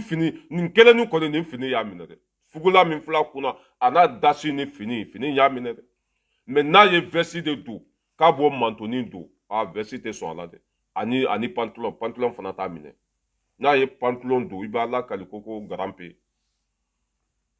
mais a taara nin fini ɲɛnama in don f'a b'a fɔ mon guide an b'i kɔ i ye jamana jɔla de i ye fasoden ɲuman de arasa ye Maliko kɛlɛ bila a mɛnna danbe fana tɛ a la a minɛna juguya bɛɛ la a minɛna nkalontigɛ la a minɛna ça veut dire que nafa yɛrɛ tɛ arasa la tuguni kɔ a sara a balo la mɔgɔ si ka sira t'a la a tɛ se ka jama labɔ Mali kɔnɔ a kumakan maa si t'a ta ka baara kɛ n'a ye Papa Bouyaka i y'a faamu i y'o faamu wa an bɛ tɛmɛ e la komi nafa tɛ e la an bɛ na joona an bɛ na Papa Bathily la an ka Papa Bathily an bɛ na Papa Bathily la Papa Bathily ne fa de ye i ko ka di ne ye n'aw taara ne ka video kɔrɔ bɛɛ jate minɛ ne tun bɛ mɔgɔ minnu souhaité k'u ka kɛ président ye Mali la Ali Bathily b'a la Maliki Kulibali b'a la Dramani Kulibali b'a la Dramani Kulibali ye jɔn ye c'était une jeune ni a tun delila ka kɛ énergie directeur ye mɔgɔ minnu tun tɛ ka courant sara a taara olu bɛɛ ka compteur jigi Dramani Kulibali mɔgɔ caman b'a dɔn ne tun b'a fɔ ninnu mɔgɔ saba de ma ko ala k'u kɛ président ye Mali kɔnɔ le premier Papa Bathily filanan Maliki Kulibali sabanan Dramani Kulibali mɔgɔ ɲɛnama bɛɛ b'a dɔn fasoden ɲuman bɛɛ b'a dɔn ale de nana cɛbilen tun tɛ ka courant sara a taara cɛbilen ka compteur jigi i y'a faamuya b'a la hôtel Lamitié tun tɛ ka courant sara a taara olu ka compteur jigi Mali téléso kolon min bɛ yen o tora fana ka compteur jigi ani Mali aéroport ani Kucala société dɔ bɛ yen nɔ ka taa olu bɛɛ ka compteur jigi olu bɛɛ commencera k'u ka juru sara dɔɔni dɔɔni IBK senna k'a bɔ yen IBK tɛ baarakɛla fɛ ne tun bɛ ninnu de tɔgɔ fɔ n k'u ka kɛ mais ne yɛrɛ nana ye Ali Bathily ça veut dire que mɔgɔ ɲɛnama tɛ ni n'a jɛra ka ko fɔ a bɛ bɔ n'i ye o dun tɛ mɔgɔ ɲɛnama jogo ye i bɛ kɔlɔlɔ min kɔnɔ bi cɛ nɔ tɛ ça veut dire que mɔgɔ si nɔ tɛ e yɛrɛ de nɔ don ala nɔ tɛ foyi tɔɔrɔ min b'i kan bi bila i yɛrɛ de nɔ don e bɔra yan ka nkalon da Sogɛli la ko Sogɛli tun bɛ i den fɔlɔ de bɔra ne ko Sogɛli taara mugu ci Ali Bathily la mun de bɛ Ali Bathily bolo ni Sogɛli bɛ taa faga fana mais ko ninnu bolo quoi ko an bɛɛ ye sugu de ye quoi ninnu bolo ko an bɛɛ jugu sago de o fana bɛ ka kɛ waati min na dɛ Ali Bathily ni Sogɛli de tɛgɛ tun bɛ ɲɔgɔn bolo n'o bɛ ka IBK gɛn sɔrɔdasi tɛ Sogɛli bolo minisiri t'a bolo o waati polisi t'a bolo o waati IBK yɛrɛ ye Sogɛli minɛ ka taa bila ɲɛgɛn kɔnɔ o ma kan bɛ ɲɛna dɛ ne yɛrɛ t'a dɔn Ali Bathily sera ka a n'a den sera ka nin modifier cogo min na quoi a bɛ ne dabaliya ban quoi ni o Sogɛli kɛra faama ye mɔgɔ faga galon e y'o o da sogɛli la i jɛɲɔgɔn i baarakɛɲɔgɔn i ko kɛ ɲɔgɔn e sera ka mɔgɔ faga galon da o la ni e gɛrɛla o la e tɛna fɔ k'o ye faso nafolo bɛɛ suɲɛ ni e gɛrɛla o la e tɛna fɔ k'o tɛ foyi la i y'a faamuya b'a la primature kɔnɔ ni muso sen minɛ tɛ c'est pour ça que mɔgɔw sera n'i ɲɛ cɛkɔrɔba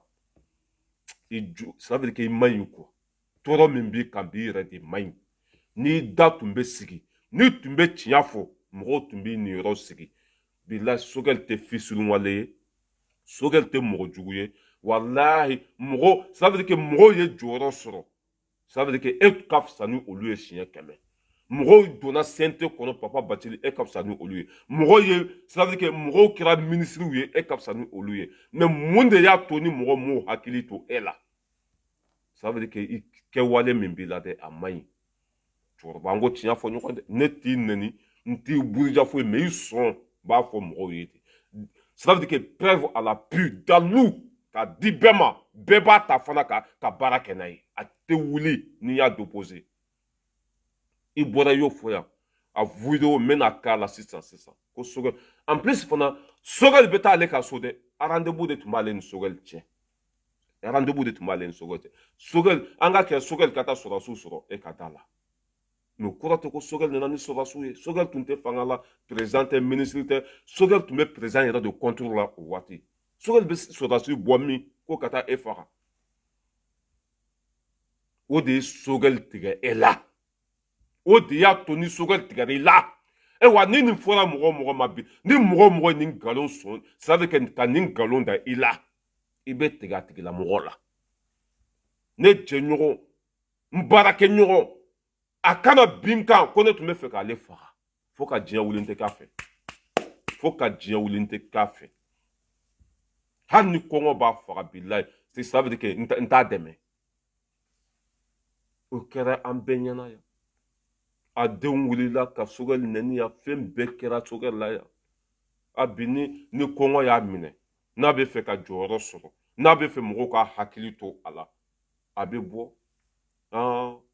Sogɛli tɛ n ka appel ta Sogɛli ka sira tɛ n na ne ni Sogɛli ninnu de kɛlɛ kɛ ɲɔgɔn fɛ bi in na o ye fanga sɔrɔ o tɛ n ka appel ta o tɛ n wele mais i yɛrɛ de nɔ don papa i yɛrɛ de nɔ don ne y'a fɔ e ye yan depuis don min na i bɔra k'a fɔ Masika radio sanfɛ ko i ni Diko mɔgɔ 2 sigilen ko kuma dɔ tɛmɛna aw ni ɲɔgɔn cɛ ko mɔgɔ si tun tɛ yen ko Ala de y'aw sabanan ye i t'o fɔ radio la don min na ne ko nin filɛ nin bɛ k'a yɛrɛ ka kaburu dingɛ a bɛ k'o de sen nin bɛ k'a yɛrɛ mago sa a bɛ k'a yɛrɛ détruire a bɛ ka mɔgɔw lasiran a yɛrɛ ɲɛ mɔgɔw bɛ tigɛ e la mais cɛkɔrɔba bɛ se t'an ne bolo kuma in fɔlen i ma tɔgɔ sɔrɔ i ma sanga sɔrɔ i ma dawula sɔrɔ i ma foyi mɔgɔ tilara ka tigɛ e la a ma ɲi cɛkɔrɔba jogo tɛ nin ye ni mɔgɔ jɛra sutura la fɛn min mana tɛmɛ aw ni ɲɔgɔn cɛ kana taa fɔ kɛnɛma n'i y'a fɔ kɛnɛma bilahi mɔgɔ caman bɛ tigɛ i la mɔgɔ caman b'a jigi bɔ i kan maa si t'a ka danaya da i kan tuguni i tɛ gundo fɔ ɲɔgɔn sɔrɔ i tɛ teri sɔrɔ i tɛ ko kɛ ɲɔgɔn sɔrɔ le vieux kana to ka bɔ ni mɔgɔw ka sekere ye a man ɲi Kasum Tapo ka 16 milliards kuma 16 milliards ne m'a fɔ de Ali Bathily de y'a fɔ a kɛra yɔrɔ jumɛn Kasum Tapo ani Ali Bathily u mɔgɔ 2 dɔrɔn tun bɛ yen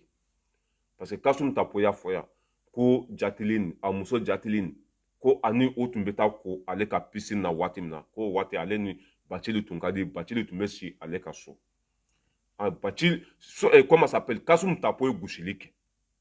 a ye faso wari suɲɛ mais comme a jɛɲɔgɔn de ye Bathily ye a terikɛ de ye Bathily ye Bathily n'a ka tubabu musokɔrɔba tun bɛ taa ko comment ça s'appelle Kasum ka piscine na Kasum bolo n'ale ye fɛn fɛn fɔ Bathily ye o tɛ mɛn kɛnɛ ma Kasum y'a fɔ a ye ko comment ça s'appelle Alifa Mari Konare ye wari min di yan ko n ka campagne kɛ 16 milliards ko n ye caman gosi ka bɔ a la fo Bathily yɛrɛ b'a fɔ ko Kasum Tapo b'a fɔ n ye waati min na k'a b'a fɔ walayi ni ma wari bɔ a la ba tan ta fo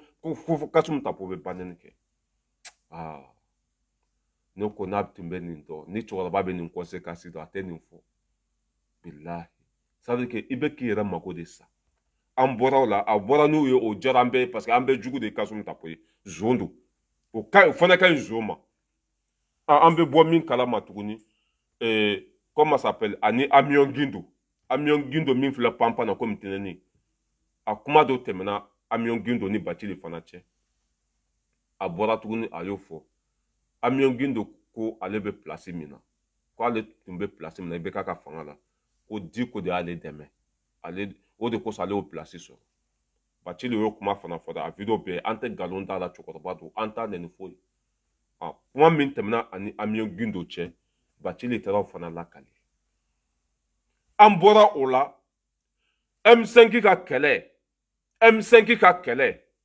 ani Diko mɔgɔ fila u sigilen bɛ Diko a wuli Bacili de bɔra fɔ a ka so kɔnɔ dɛ ka taa Diko ka so n tɛ a yɛrɛ de y'a fɔ tiɲɛ don o tiɲɛ tɛ n t'a kalama a yɛrɛ dabara de y'a fɔ a dabara ye min fɔ an bɛ segin o de kan anw tɛ bi mɔgɔ kan dɛ parce que anw tɛ kafiri ye anw b'a dɔn ko diɲɛ bɛ ban i ni mɔgɔ mana ça veut dire que hali ni mɔgɔ tɛ hakilina kelen na a ma min kɛ a sɔn tɛ min ye kana da a la n'i y'a da a la o ka go Ala ye kosɛbɛ parce que ka fɛn fɔ mɔgɔ ma a sɔn tɛ min a ma min kɛ Ala ko ko conséquence o doni giriya ça veut dire que a doni ka girin ni sangolo ni kabakolo ye anw tɛ bi mɔgɔ kan anw tɛ nkalon da mɔgɔ la anw ye silamɛw de ye an bɛ Ala dɔn Bacili yɛrɛ dabara de ye nin fɔ a video bɛ yen ni Ala na kira sɔnna ma video ye fɔlɔ mais n b'a video ɲini ka na ko ale ni Diko mɔgɔ fila sigilen ko Diko ko Saliya Ture ko n'a ma kɛ minisiri ye ko fa bɛ don a la Bacili bɛ ka nin fɔ de a bɛ ka nin fɔ yɔrɔ jumɛn radio so Majisika radio so maliden bɛɛ lajɛlen tulo b'a la ka tila tuguni ça veut dire que émission in bɛ passer radio de fɛ radio malien joli bɛ radio lamɛn ka tila tuguni k'a bila direct la Facebook direct il y avait 1500 personnes en direct Bacili bɛ ka nin fɔ ko min tɛmɛna ni Diko mɔgɔ fila ni ɲɔgɔn cɛ a bɛ ka t'o de lakali diɲɛ bɛɛ ɲɛna o ye cɛkɔrɔba jogo ye o ye silamɛ jogo ye o ye maaba ka baara ye wa o tɛ k'i yɛrɛ détruire o tɛ ka mɔgɔw lasiri i yɛrɛ ɲɛ wa Bacili de ye nin fɔ ale ni Diko mɔgɔ fila Diko k'a ka taa fɔ radio la wa ayi Diko y'a fɔ k'a ka bɔ n'a ye kɛnɛma ayi Diko dalen de tun b'a la hali an ka kɛ Diko k'o fɔ kuma min yɛrɛ tɛ kuma jugu ye mais Bacili taara o lakali f'a b'a fɔ fɛn bɛɛ ni Ala cɛ Diko y'a fɔ fɛn bɛɛ ni Ala cɛ fɛn bɛɛ ni ka sali cɛ fo Bacili bɛ nin fɔ radio la i filɛ i kelen na bi est ce que ne nɔ don wa Nasira nɔ don wa Matu nɔ don wa Jɛnɛ nɔ don wa mɔgɔ si nɔ tɛ e yɛrɛ de nɔ don parce que ka da kun jumɛn kan mɔgɔw siran'i ɲɛ ni mɔgɔw jɛra ko mana tɛmɛ aw ni ɲɔgɔn cɛ i bɛ taa fɔ bɛɛ da la mɔgɔw siran'i ɲɛ ka da nin de kan sinon Sogɛl tɛ fisuruwale ye Sogɛl tɛ mɔgɔ jugu ye mais cɛkɔrɔba i da tɛ sigi i da bara in a tɛ sigi i filɛ ne k'i yɛrɛ mago sa bi n'a filɛ kɔngɔ b'i la place t'i bolo i y'a faamuya b'a la i tɛ baara la ni tun y'a kɛ ka ɲa walahi hali kumana don min na ni Diko tun y'o ça veut dire que ni tun ma ko kɛ Diko yɛrɛ la Diko tun bɛ Sogɛl wele Sogɛl tun bɛ place dɔ d'i ma i n'i ka malo sɔngɔ n'i ka tulu sɔngɔ sɔrɔ yen mais i y'a kɛ bɛɛ de la i ni mɔgɔ jɛra i bɔra n'a ye ka tila tuguni i ni Sogɛl min tun bɛ ka fanga gɛn ka i bɛ ka gɛn i tila tuguni ka na nkalon da o la ko tun bɛ na e faga i den fɔlɔ de bɔra n'a ye i yɛrɛ nana tuguni k'o valider ko e de y'a fɔ i den ye bon ni mɔgɔw ko k'o bɛ Sogɛl accuser nin na bon moi je vois pas tiɲɛ bɛ Sogɛl bolo tiɲɛ bɛ Sogɛl bolo vraiment cɛkɔrɔba i bolo kɛr'i yɛrɛ kala ye ko kɛ ɲɔgɔn t'i la tuguni teri t'i la jɛɲɔgɔn t'i la barokɛ ɲɔgɔn t'i bolo ça veut dire que a kɛra déception totale i ka côté la ne y'a fɔ e ye depuis don min na i bɔra ni Diko ka ko ye nko ça veut dire que nin bɛ taa tiɲɛ de lase i ma nin tɛ kunna wale lase i ma dɛ nin b'i mako sa de n'i tun b'a dɔn i tun b'a fɔ Masina k'u ka supprimer bilahi i tun b'a fɔ k'u ka supprimer i tun b'a fɔ k'u ka supprimer ma filɛ nin ye ni mɔgɔ mana jɛ i bɛ ala kali k'a fɔ kuma yɛrɛ de b'a fɔ n fɔ kuma min man ka fɔ kɛnɛma o bɛ fɔ kɛnɛma kuma min kan ka to sutura la o tɛ to sutura la a laban mɔgɔw b'i bila de Bacili mɔgɔw b'i bila de il n'est pas trop tard ne b'a ɲini fɛ hasa k'i yɛrɛ saisi ça veut dire que i ka nin ko sugu ninnu dabila ça veut dire que ni kojugu dɔw kɛra par exemple mɔgɔ mun ye faso nafolo suɲa ni o dalilu b'i bolo tu étais ministre de la justice i bɛ se k'u bɔ k'o fɔ mɔgɔw ye tiɲɛni minnu kɛra i bɛ se k'u bɔ k'o fɔ mais mana ko mana tɛmɛ ni mɔgɔw cɛ kuma ɲɛnama yɛrɛ tɛ fɛn minnu ye k'a bɔ k'o fɔ ça veut dire que mɔgɔw b'u yɛrɛ minɛ quoi mɔgɔw bɛ siri mɔgɔ b'i ye k'i to yen quoi o bɛ siri i ɲɛ o de y'i sɔrɔ bi bɛn de cerveau taara ka bila CNT kɔnɔ ça veut dire que e de tun bɛ ninnu bɛɛ ɲɛfɛ Fɔnba bɛ CNT kɔnɔ e de tun bɛ ninnu bɛɛ ɲɛfɛ i y'a faamu comment ça s'appelle Nuhu Sari o bɛ CNT kɔnɔ Umar Jara o kɛra ministre ye Sogɛl o kɛra premier ministre ye e ma foyi sɔrɔ pourquoi e ma fɛn sɔrɔ i jogo de man ɲi Papa Bacili i jogo de man ɲi dɛ an ka tiɲɛ fɔ ɲɔgɔn ye dɛ i ye ne fa de walahi i jogo man ɲi n'i sera ka dɔ bɔ a la salam n'i ma se ka dɔ bɔ a la ça veut dire que a bɛ komi i yɛrɛ de bɛ k'i yɛrɛ ka kaburu dingɛ sen i bɛ k'i yɛrɛ faga quoi i bɛ k'i yɛrɛ détruire i bɛ k'i yɛrɛ nɛgɛ bɔ mɔgɔw la Papa Bacili race bala ira di l'homme tranquille depuis Paris i kumakan n bɛna k'a la sisan anw tɛ nkalon da mɔgɔ la dɛ a ye cɛkɔrɔba lamɛn a bɛna min da Sogɛl kan ko Sogɛl ka tila tuguni k'o wele o tuma na Jɛnbɛ b'a yɛrɛ fɔ wa dunun b'a yɛrɛ fɔ dunun t'a yɛrɛ fɔ dɛ maninfinw de b'a fɔ a ye cɛkɔrɔba lamɛn i kun man kɛnɛ an ye kibaruya caman sɔrɔ k'a fɔ ko mugu cira i ka so coup d'état don mugu cira ne ka so mais o ye événement fitinin de ye mais an bɛ se ka jɔnni b'o muguci kɔfɛ muguci kɔfɛ ayi muguci kɔfɛ n bɛ se ka n da don yɔrɔnin fitinin nin yɔrɔ la depuis cɛkɔrɔba yɛrɛ bɛ ka kuma yɛrɛ b'a faamu a sigisigira dɛ a sigisigira ni mɔgɔ bɛ tiɲɛ kan a kuma cogo la i b'a faamu basigi bɛ yen sigisigi tɛ yen ni ko min kɛra ye réalité tiɲɛ i n'a fɔ ne bɛ ka kuma ale kan cogo min na tiɲɛ don n bɛ ka kuma ka basigi kɔnɔ bonya kɔnɔ karama kɔnɔ mais cɛkɔrɔba ka kuma daminɛ a siranna ka kuma in fɔ en plus fana i b'a ye a la k'a fɔ ko wala nin t'a kɛcogo ye quoi cela veut dire qu'il y a quelque chose qui ne va pas a ye nin de kɛ a baara kɛ ɲɔgɔn na Sogɛl Kokola Mayiga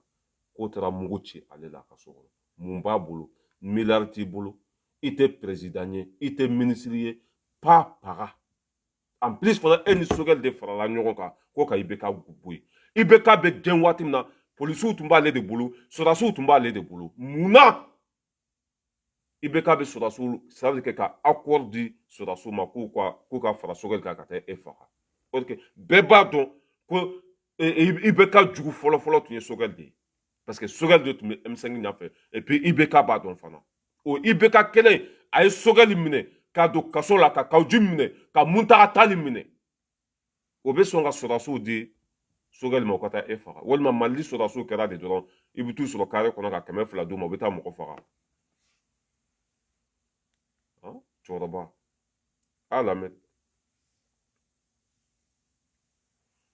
yɔrɔnin dɔ fɔ an y'a la dɛ mugu cira don min a kɛra coup d'état don yɛrɛ le 18 rendez-vous tun bɛ ne ni Sogɛl cɛ a ko n bɛ n'i ka so vers 20 heures donc ne salila n ye fitiri sali ka taa fo sali n ka terasi kan k'an sigi yen ni dɔw bɛ ni minnu salila an bɛ baro la waati dɔ la dɔrɔn n ka gardien dɔ bolitɔ donna bon kuma fɔlɔ rendez-vous tun b'a ni Sogɛl cɛ Papa Bacili yɛrɛ tun man ka ça veut dire que ni Papa Bacili tun bɛ réfléchi a ka hakɛ to dɛ kuma n'a fɔ cogo parce que n fa fɔlɔ don cɛkɔrɔba ninnu an k'olu dɔgɔya dabila cɛkɔrɔba dɔgɔya man ɲi parce que ale Bacili ani ne fa bɛɛ bɛ taa filanan n bɛ se ka kuma fɛ bonya kɔnɔ karama kɔnɔ n t'a nɛni n t'a dɔgɔya foyi n'i y'a nɛni o b'a sɔrɔ o ye fili de walima dusu bɔra voilà mais an ma se au niveau ma Papa Bacili yɛrɛ da de y'a fɔ don min na coup d'état kɛra mugu nana ci ale ka so kɔnɔ mais o don kelen Sogɛli ça veut dire que rendez-vous tun b'ale ni Sogɛli cɛ ale ni Sogɛli tun kan ka ɲɔgɔn ye o don ni Sogɛli taara sɔrɔdasiw sɔrɔ e ka taa la o ye Sogɛli nɔ ye wa papa Bacili ni ne tun b'ale place la dɛ rendez-vous b'ale ni Sogɛli cɛ ça veut dire que u tun kan ka ɲɔgɔn ye a tun man ka Sogɛli yɛrɛ tɔgɔ don nin ko in na tuguni quoi a tun man ka Sogɛli yɛrɛ tɔgɔ fɔ nin ko in yɛrɛ la tuguni quoi parce que rendez-vous yɛrɛ tun b'u ni ɲɔgɔn cɛ a tun man ka Sogɛli impliquer nin ko in na tuguni mais ne t'a dɔn a ye nin kɛ ka da kun min kan je sais pas walima tun bɛ Sogɛli placer de nɔfɛ wa je sais pas pourquoi il a fait ça mɔgɔ min e ni mɔgɔ min yɛrɛ tun kan ka ɲɔgɔn ye rendez-vous b'a ni ɲɔgɔn cɛ o taara o rendez-vous la a taara mɔgɔw sɔrɔ e ka da la o doni taara ka da o kun i ma ye Sogɛli i ma ye depuis kuma in fɔra Sogɛli ma kuma in kan parce que a b'a dɔn ko tiɲɛ tɛ depuis ko in fɔra aw ye Sogɛli kumakan mɛn aw ye Sogɛli kumakan parce que ça veut dire a y'a jigi tigɛ de quoi a y'a jigi tigɛ de quoi an ka cɛkɔrɔba lamɛn pour que vidéo kana ja an ka bɔ vidéo kɔnɔ sisan ale kun taara a ye sira tigɛ ka taa boutique la a taara fɛn o fɛn na ne t'a dɔn a bolila a nana a ko ne ma papa wuli ka don so kɔnɔ marifatigiw bɛ k'i ka so lamini u ye ne yɛrɛ ɲininka mais ne y'a f'u ye n ko ne t'i dɔn n ko nana ci la boutique la u bɛ so lamini na tuma min ne bolila ka don so kɔnɔ n donna n ye da sɔgɔ n ye daw bɛɛ sɔgɔ don so kɔnɔ a bɛ ban dɔrɔn mugukan fɔlɔ bɔra pawu ne ma wuli filanan mugukan bɔra n ko mais n ko nin bɛ se ka kɛ mun ye ne ma wuli sabanan wulila muso ni den fitinin saba den laban saba olu tun bɛ gabuguda la u bɛ baro ni yɛlɛ la ne wulila seriw ma puisque olu fana m'a jate ko marifa in bɛ ka ci an ka da de la ne wulila n ko muso ma i ka dumuni ta i k'a ladon so kɔnɔ u bɛ ka marifa ci an ka da de la i ni denmisɛnninw ka yɛlɛ ni marifa bɛ ka ci ka da la hali ni saga walima wulu a b'a dɔn ko marifa bɛ ka ci ale de la mais musow bɛ babuguda la e de bɔra so kɔnɔ ko marifa bɛ ka ci e ka non mais non nin yɔrɔ yɛrɛ i b'a dɔn ko c'est pas vrai marifa tun bɛ ka ci yɔrɔ wɛrɛ tɛ sinon ni marifa kan tun tɛmɛna musow la babuguda la maa si tun t'u kɔ ça veut dire que o tun bɛ kogo yɛrɛ de ta ka taa jigin du wɛrɛ kɔnɔ o tun bɛ kogo ta ka taa jigin du wɛrɛ kɔnɔ mais marifa bɛ ka ci e de bɔra i ka so kɔnɔ ka na fɔ olu ye ko marifa bɛ ka ci a tun tɛ ka ci ye a tun bɛ ka ci yɔrɔ wɛrɛ de n'a tun bɛ ka ci ye u tun b'u yɛrɛ ɲini a ma se e ka bɔ k'o fɔ bon fili caman de bɛ kuma ninnu na n'an b'a bila ka taa dɔɔni pour que vidéo kana janya a ka taa ka kuranw faga a ka da sɔgɔ aw dala yɔrɔ dɔ nin kɛra 20h o kɛra vers 20h ne yɛrɛ yɛlɛnna puisque n kun fini mun tun bɛ n na c'était juste pour prier n taara habillé n ko muso ma bɔ ne bɛna jigin parce que n'u bɛ ne de kɔ je préfère ne bɛ jigin u ka ne minɛ o ka fisa u kana aw bɛɛ faga donc ne bɛ jigin ne muso ko non n ko non ko ne bɛ jigin donc ne ye habillé n jiginna n ye n beau frère sɔrɔ dugu ma n beau frère Sorasi kɔrɔ don Sorasi kɔrɔ il connaît bien l'armée a ye sɔrɔdasiya kɛ a y'a kɛ tubabu jamana la a ko ma mugu min bɛ ka ci u b'i ka da la dɛ mais ni mugu u tɛ se ka don mugu in bɛ ci la cogo min a tɛ se k'anw sɔrɔ yan ne tulo b'a kun kan na cogo min tɛ se ka na mugu min bɛ ka ci a tɛ se k'olu sɔrɔ parce que a tɛ ka ci olu la a bɛ ka ci yɔrɔ wɛrɛ de en plus fana a bɛ k'a fɔ ko sɔrɔdasi kɔrɔ de bɛ ka nin fɔ dɛ sɔrɔdasi kɔrɔ de bɛ mugu bɛ ka ci ka da la mais mugu in tɛ ka ci aw kama a bɛ ka ci fɛn wɛrɛ de la o de la a bɛ k'a fɔ k'a t'olu sɔrɔ ni mugu tun bɛ ka ci olu la ça veut dire que a tun b'u ka kogo bɛɛ sɔgɔ i y'a faamuya b'a la a tun b'u ka kogo bɛɛ sɔgɔ a tun b'u ka porte sɔgɔ parce que kisɛ bɛ suma sɔgɔ ka don mais o si dalilu tɛ foyi tɛ yen ça veut dire que filiba de ye cɛkɔrɔba sɔrɔ o de la Sogɛli tigɛra a la quoi hadamadenya la Sogɛli kɛra minisiri ye a m'a wele ka place d'a ma cɛkɔrɔba yɛrɛ tilara tuguni Bacili tilara tuguni ka téléphone ta ka Sogɛli wele Sogɛli ma ka appel ta Bacili tilara tuguni ka vocal ci Sogɛli ma Bacili jaabi ça veut dire que a tigɛra Bacili la de pewu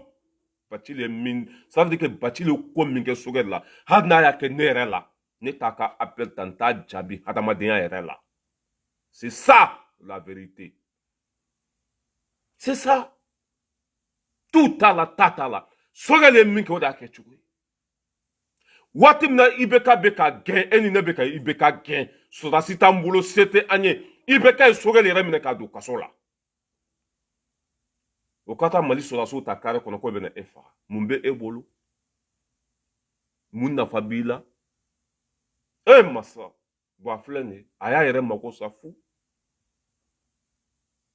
ne bɛ min f'u ye i si sera retraite ma a ye taa aw ka retraite papier dilan ten sa aw ka jamana to jeunesse bolo aw sɛgɛnna yɛrɛ de aw ka fanga ko in ça veut que ninnu bɛ comme ça n'o tɛ Mali politique yɛrɛ kɔnɔ o tɛ balo quoi a y'a kɛ Ala n'a kira kama ten sa denmisɛnnin joli bɛ yen ni dɔnniya b'u la denmisɛnnin joli bɛ yen n'u bɛ Mali fɛ denmisɛnnin joli le bɛ yen n'o bɛ se ka Mali jɔ aw cɛkɔrɔba ninnu k'a kɛ Ala kama ten sa aw ka taa retraite la ten sa aw ka kuma mugu ninnu to yen ça veut dire que aw ka taa livre dilan ça veut dire que fɛn minnu tɛmɛna aw tile la aw ye min kɛ Mali baara la Mali kan ka jɔ cogo minnu na aw k'olu livre ninnu dilan k'a di denmisɛnninw ma u k'a kalan ten aw yɛrɛ ka ça veut dire que n'aw bɛ taa aw ka foro de la aw bɛ taa aw ka foro la cɛ a y'a kɛ Ala kama ten sa génération dɔw ka baara sɔrɔ ten kuma in kun tɛ dɔwɛrɛ ye u k'a wele ka na dɔrɔn ka yɔrɔ dɔɔni d'a ma mais o tɛ se ka kɛ tuguni o tɛ se ka kɛ bɛɛ tɛ se ka ta baara la baara tɛ se ka di bɛɛ ma mɔgɔ minnu bɔra ka kɛlɛ kɛ a bɛɛ tɛ se ka don baara la donc i kana bɔ k'i b'i yɛrɛ di a to yen n'u sera ka dakari i b'i yɛrɛ di mais tant que u ma se ka dakari ka don u bɛ ka mugu ci cogo min a tɛ se ka s'i ma a tɛ se mɔgɔ si ma so kɔnɔ an tor'o la ten daw kun bɛɛ sɔgɔra fo kɔfɛ da fitinin mun bɛ yen awa ɲɛ b'a la polisi dɔ bɛ yen a b'an ka quartier kɔnɔ ne yɛrɛ fa tɔgɔman don i b'a dɔn n b'a dɔn ale nana n bara donc ɲɛ b'a la ale nana don o da fɛ a bɛ ka cun a sen kan ne ko n ko fa tɔgɔman k'e nana wa a ko ɔhɔn k'e bɔra min ko n tun bɛ kɛnɛ ma ne y'a ye f'e k'u ɲininka u nana kun mun na bon u ye marifa jɔ n na ko n ka kogo ta ka don ka da yɛlɛ u ye donc kogo in ka ja ne ye n cun sen o kutura a lamɛn dɛ nin yɔrɔ la a ye kuma fila de fɔ nin yɔrɔ la cɛkɔrɔba ye sira bila komi an fa don an t'a fɔ k'a nkalon tigɛ a ye sira bila a ko k'ale ka yɔrɔ la ko da fila de bɛ ko da fitinin dɔ tun bɛ yen k'o da yɛlɛlen don k'ale ɲɛ bɛ a fa tɔgɔma natɔla la k'a bɛ ka tugu a sen kan da fila ko da tun yɛlɛlen don a donna o da de fɛ ka na ale ka so kɔnɔ o yɔrɔ bɛɛ la tuguni a bɛ tila k'a fɔ a ka kuma kɔnɔ ko polisiw de y'a bila k'a ka kogo ta k'i cun ka jigin il y a deux paroles kuma fila a si ni si tɛ kelen ye a yɛrɛ da don ko ale ka du la ale ka du ko da fila de bɛ yen ko da fitinin dɔ tun bɛ kɔfɛ k'o yɛlɛlen tun don k'a fa tɔgɔma nana don o de fɛ ka na ci fɔ ale ye ko ne na tuguni k'ale fa tɔgɔma ɲɛna ko i dun bɛ ka cu i sen kan ko fa tɔgɔma ko k'ale ye ko sɔrɔdasiw ko mɔgɔ min tun bɛ ka mugu ci k'olu ko k'ale ka kɔgɔ ta k'i cun ka don so kɔnɔ ka na daw yɛlɛ cela veut dire que sogɛli yɛrɛ ma se ka commentaire kɛ nin ko in na a bɛ komi don min na i bɛ k'a ko Diko ma ko Diko bɛ fɛ ka Mali minɛ ale la k'a kɛ état islamique ye Diko ma kuma in commenter tuguni o parce que jigilatigɛ don ko Diko bɛ fɛ k'ale bɔ yen ka Mali kɛ état islamique ye Diko ma kuma tuguni o de ye sogɛli sɔrɔ sogɛli yɛrɛ ma kuma tuguni bon n'i ye cɛkɔrɔba ka nin yɔrɔ ninnu jateminɛ i b'a ye ko fili caman b'a ka kumaw la n b'a yɔrɔ k'a la a b'a mɛn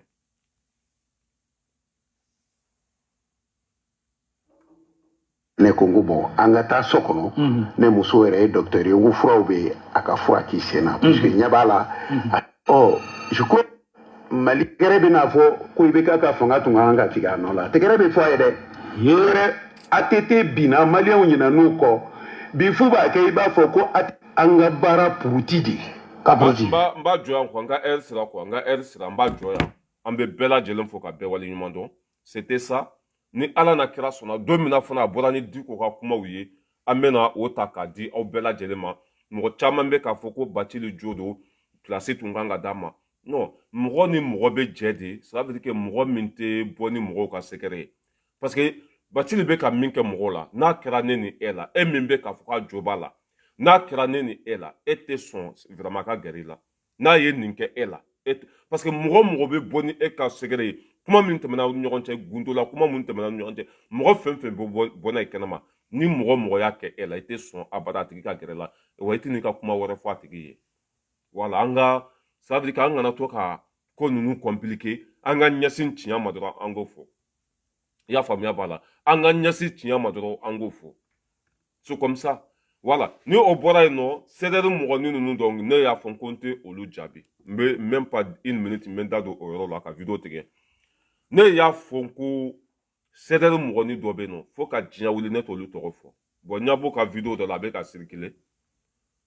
pour que k'an da yɛrɛ don o kuma la o ye Arasa de tɔgɔ fɔ ko Arasa nana Faransi yan parce que a video n tɛna a tigi ka video jouer important t'a la nafa tɛ a la ni Arasa tɛ CDR kɔnɔ ani Abicam i y'a faamuya b'a la peut-être hali Arasa den baw tuma ni tuma a banna sinon à part ça ça veut dire que petit taille fɛn fɛn bɛ fitini fɛn fɛn bɛ yen nɔ ne valeur ka bon ni olu bɛɛ ye ça veut dire que ni Ala y'i bila ɲɛfɛ c'est normal i bɛ sen ka mɛn ma i ka n'i kɔfilɛ ne tɛ n kɔfilɛ olu la n t'u tɔgɔ bɔ n ta kɔnɔ o ka misɛn n y'a b'u ka video dɔ la circuler la ko Arasa nana Faransi don min na ko a ye Abicam ɲininka ko Bala yɛrɛ bɛ min ko Abicam ko est ce que e bɛ a kalama ko Bala yɛrɛ de bɛ k'i buruja sisan dɛ ko Bala yɛrɛ bɛ Facebook kan k'a bɛ k'i buruja sisan ko ale ko ah bon mais ko tuma ko e tɛ video ninnu lamɛn ko Arasa ko non ne ko ale tɛ video si lamɛn ale tɛ a part ni Mali ko tɛ ale tɛ non ne mɛ ko Abdulayi o cɛ tɛ Mali kɔnɔ min tɛ ne ka video lamɛn i ma lamɛn direct la i bɛ taa lamɛn kɔfɛ o cɛ fana tɛ min tɛ ne dɔn k'a daminɛ i y'a faamuya b'a la comment ça s'appelle Asimi ka jigin dugu ma Imam Diko ça veut dire o mɔgɔ tɛ yen ça veut dire que mɔgɔ hala o mɔgɔ yɛrɛ tɛ min tɛ ne dɔn ara la ilaha illa mɔgɔ Bamakɔ yen nɔ a bɛ ka denmisɛnninw bagabaga ko kana ne ka video partager a bɛ ka denmisɛnninw bagabaga ko kana ne ka video partager ni o Arasa nana Faransi ko a bɛ fɛ ka ça veut dire que a bɛ fɛ Abicam ninnu ka anw négocier an ka segin c'est normal a b'a ɲininkali kɛ parce que an jɔyɔrɔ ka bon n'i y'a ye a ye anw ɲininkali kɛ a miirila anw na ça veut dire que a b'a dɔn ko cɛbaw de bɔra a kɔ mɔgɔbaw de tun b'a kɔ olu taara ko Arasa ko Bala yɛrɛ ɲa bɛ pété ne ka video la n tɛna a tɔgɔ fɔ n'i y'a ye Arasa hakili jiginna anw na bila a b'a dɔn k'an jɔyɔrɔ de ka bon en plus fana video yɛrɛ tɛ yen Arasa yɛrɛ de dabara y'a fɔ ne ye dɛ ko video tɛ ale tɛ min lamɛn ne ye lasi n'i y'a mɛn ko Arasa jɔn don Arasa ka nafigi min yɛrɛ ye CDR ci mɔgɔ fila de ye CDR ci Abicam Lasi Simaga vocal fɛn fɛn tun bɛ bɔ an ka WhatsApp groupe kɔnɔ Lasi Simaga de b'a di Arasa ma ne ye Lasi Simaga salidon n ye vocal caman n ko n ka cɛ n ko i sanbe wala ko minnu tɛmɛna u tɛmɛna i sanbe fo a tigi yala ba a man jaabi e ni Ala na kira cɛ e bɛ na ko Arasa tɛ ne ka video lajɛ mais cɛ ko a y'aw kɛ sagaw de Arasa ma fɔ an bɛɛ ɲɛna k'ale tɛ Buba Fane dɔn wa Buba Fane tun bɛ k'a fɔ Arasa commerce waati min na u taara fɔ ye ko Buba Fane a m'a fɔ ko Buba Fane ye jɔn ye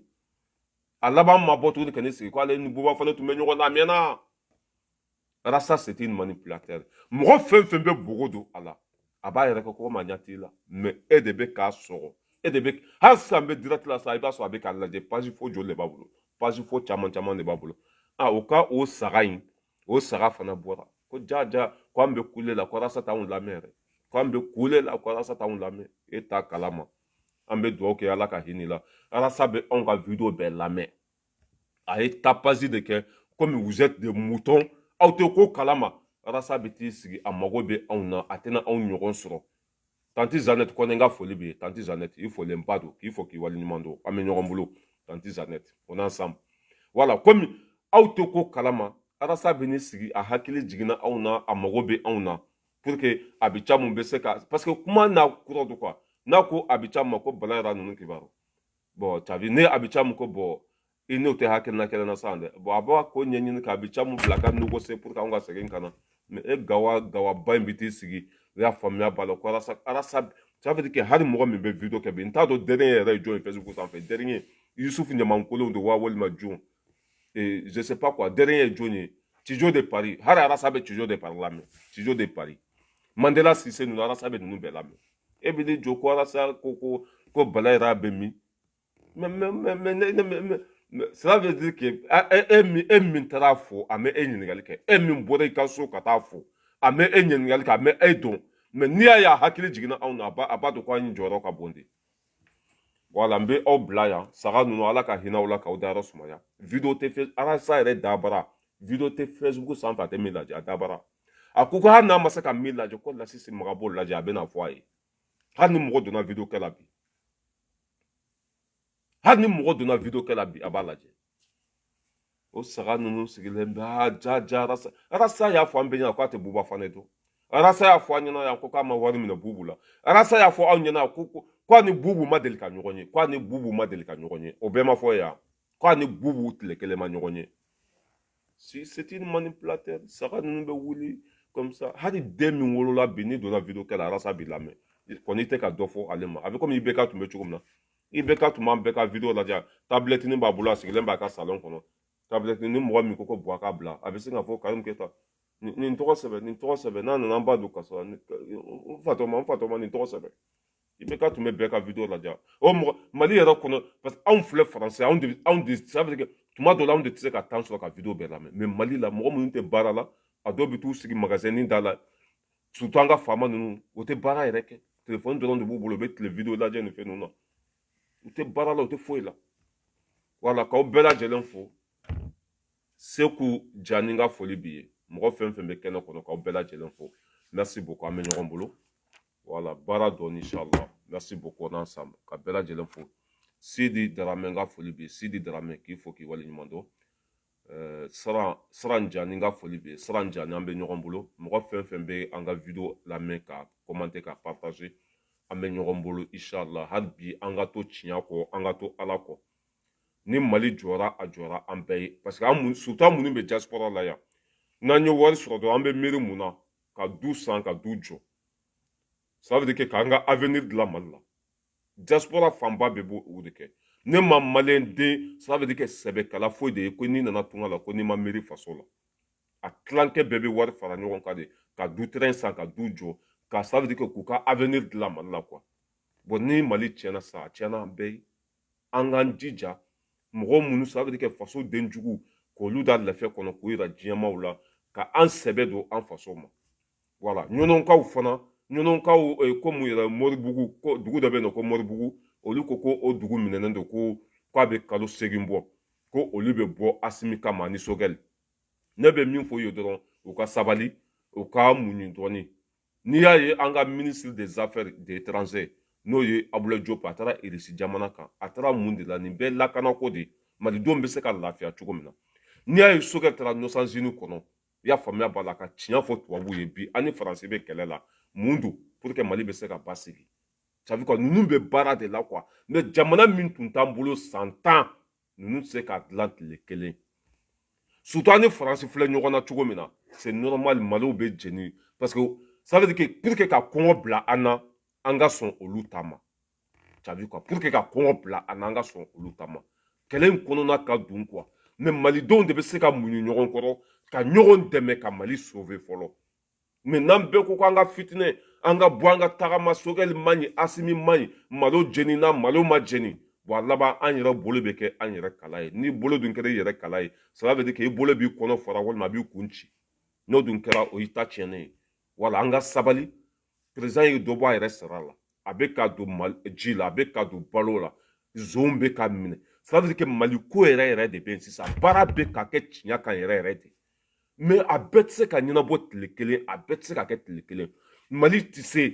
an kelen tɛ se parce que o y'an ka sɔrɔsiw ta tiɲɛ k'an ka sɔrɔsiw faga k'an ka sɔrɔsiw bila condition jugu kɔnɔ minɛn tɛ yen Asimi bɛ ka minɛn san i y'a faamuya b'a la Mali kelen tɛ se ça veut dire que service de renseignement jugu minnu bɛ Mali kɔnɔ olu tɛ kɛlɛ ni dusu ye olu bɛ kɛlɛ ni hakili de ye o mɔgɔ ninnu bɛ ka wele ka na caméra sugu bɛɛ bɛ olu bolo olu bɛ se k'a bila Mali kun na mɔgɔ minnu bɛ bɔ su fɛ ka taa tiɲɛni kɛ ka taa Maliw jeni Mali bɛ k'i tɛgɛ bɔ olu nɔfɛ olu bɛ na Mali kɔnɔ sɔɔni basigi bɛ sabati lakana bɛ sabati Mali bɛ kɛ Mali ye mais n'an pressera o la k'an ka bɔ politicien juguw bɛ aw senkɔrɔ o bɛ ka taa wari di aw ma Sogɛli ma baara kɛ Asimi ma baara kɛ kalo 3 o tɛ se ka nin bɛɛ ɲɛnabɔ ni Mali tun bɛ se u tun tɛ taa Irisi nɔfɛ ni Mali tun bɛ se i y'a faamuya b'a la u tun tɛ taa tiɲɛ fɔ Nations Unies kɔnɔ wala an ka ɲɔgɔn bonya dɔɔni an ka sabali ka ko to ɲɔgɔn ta la ka ninnu makɔnɔ dɔɔni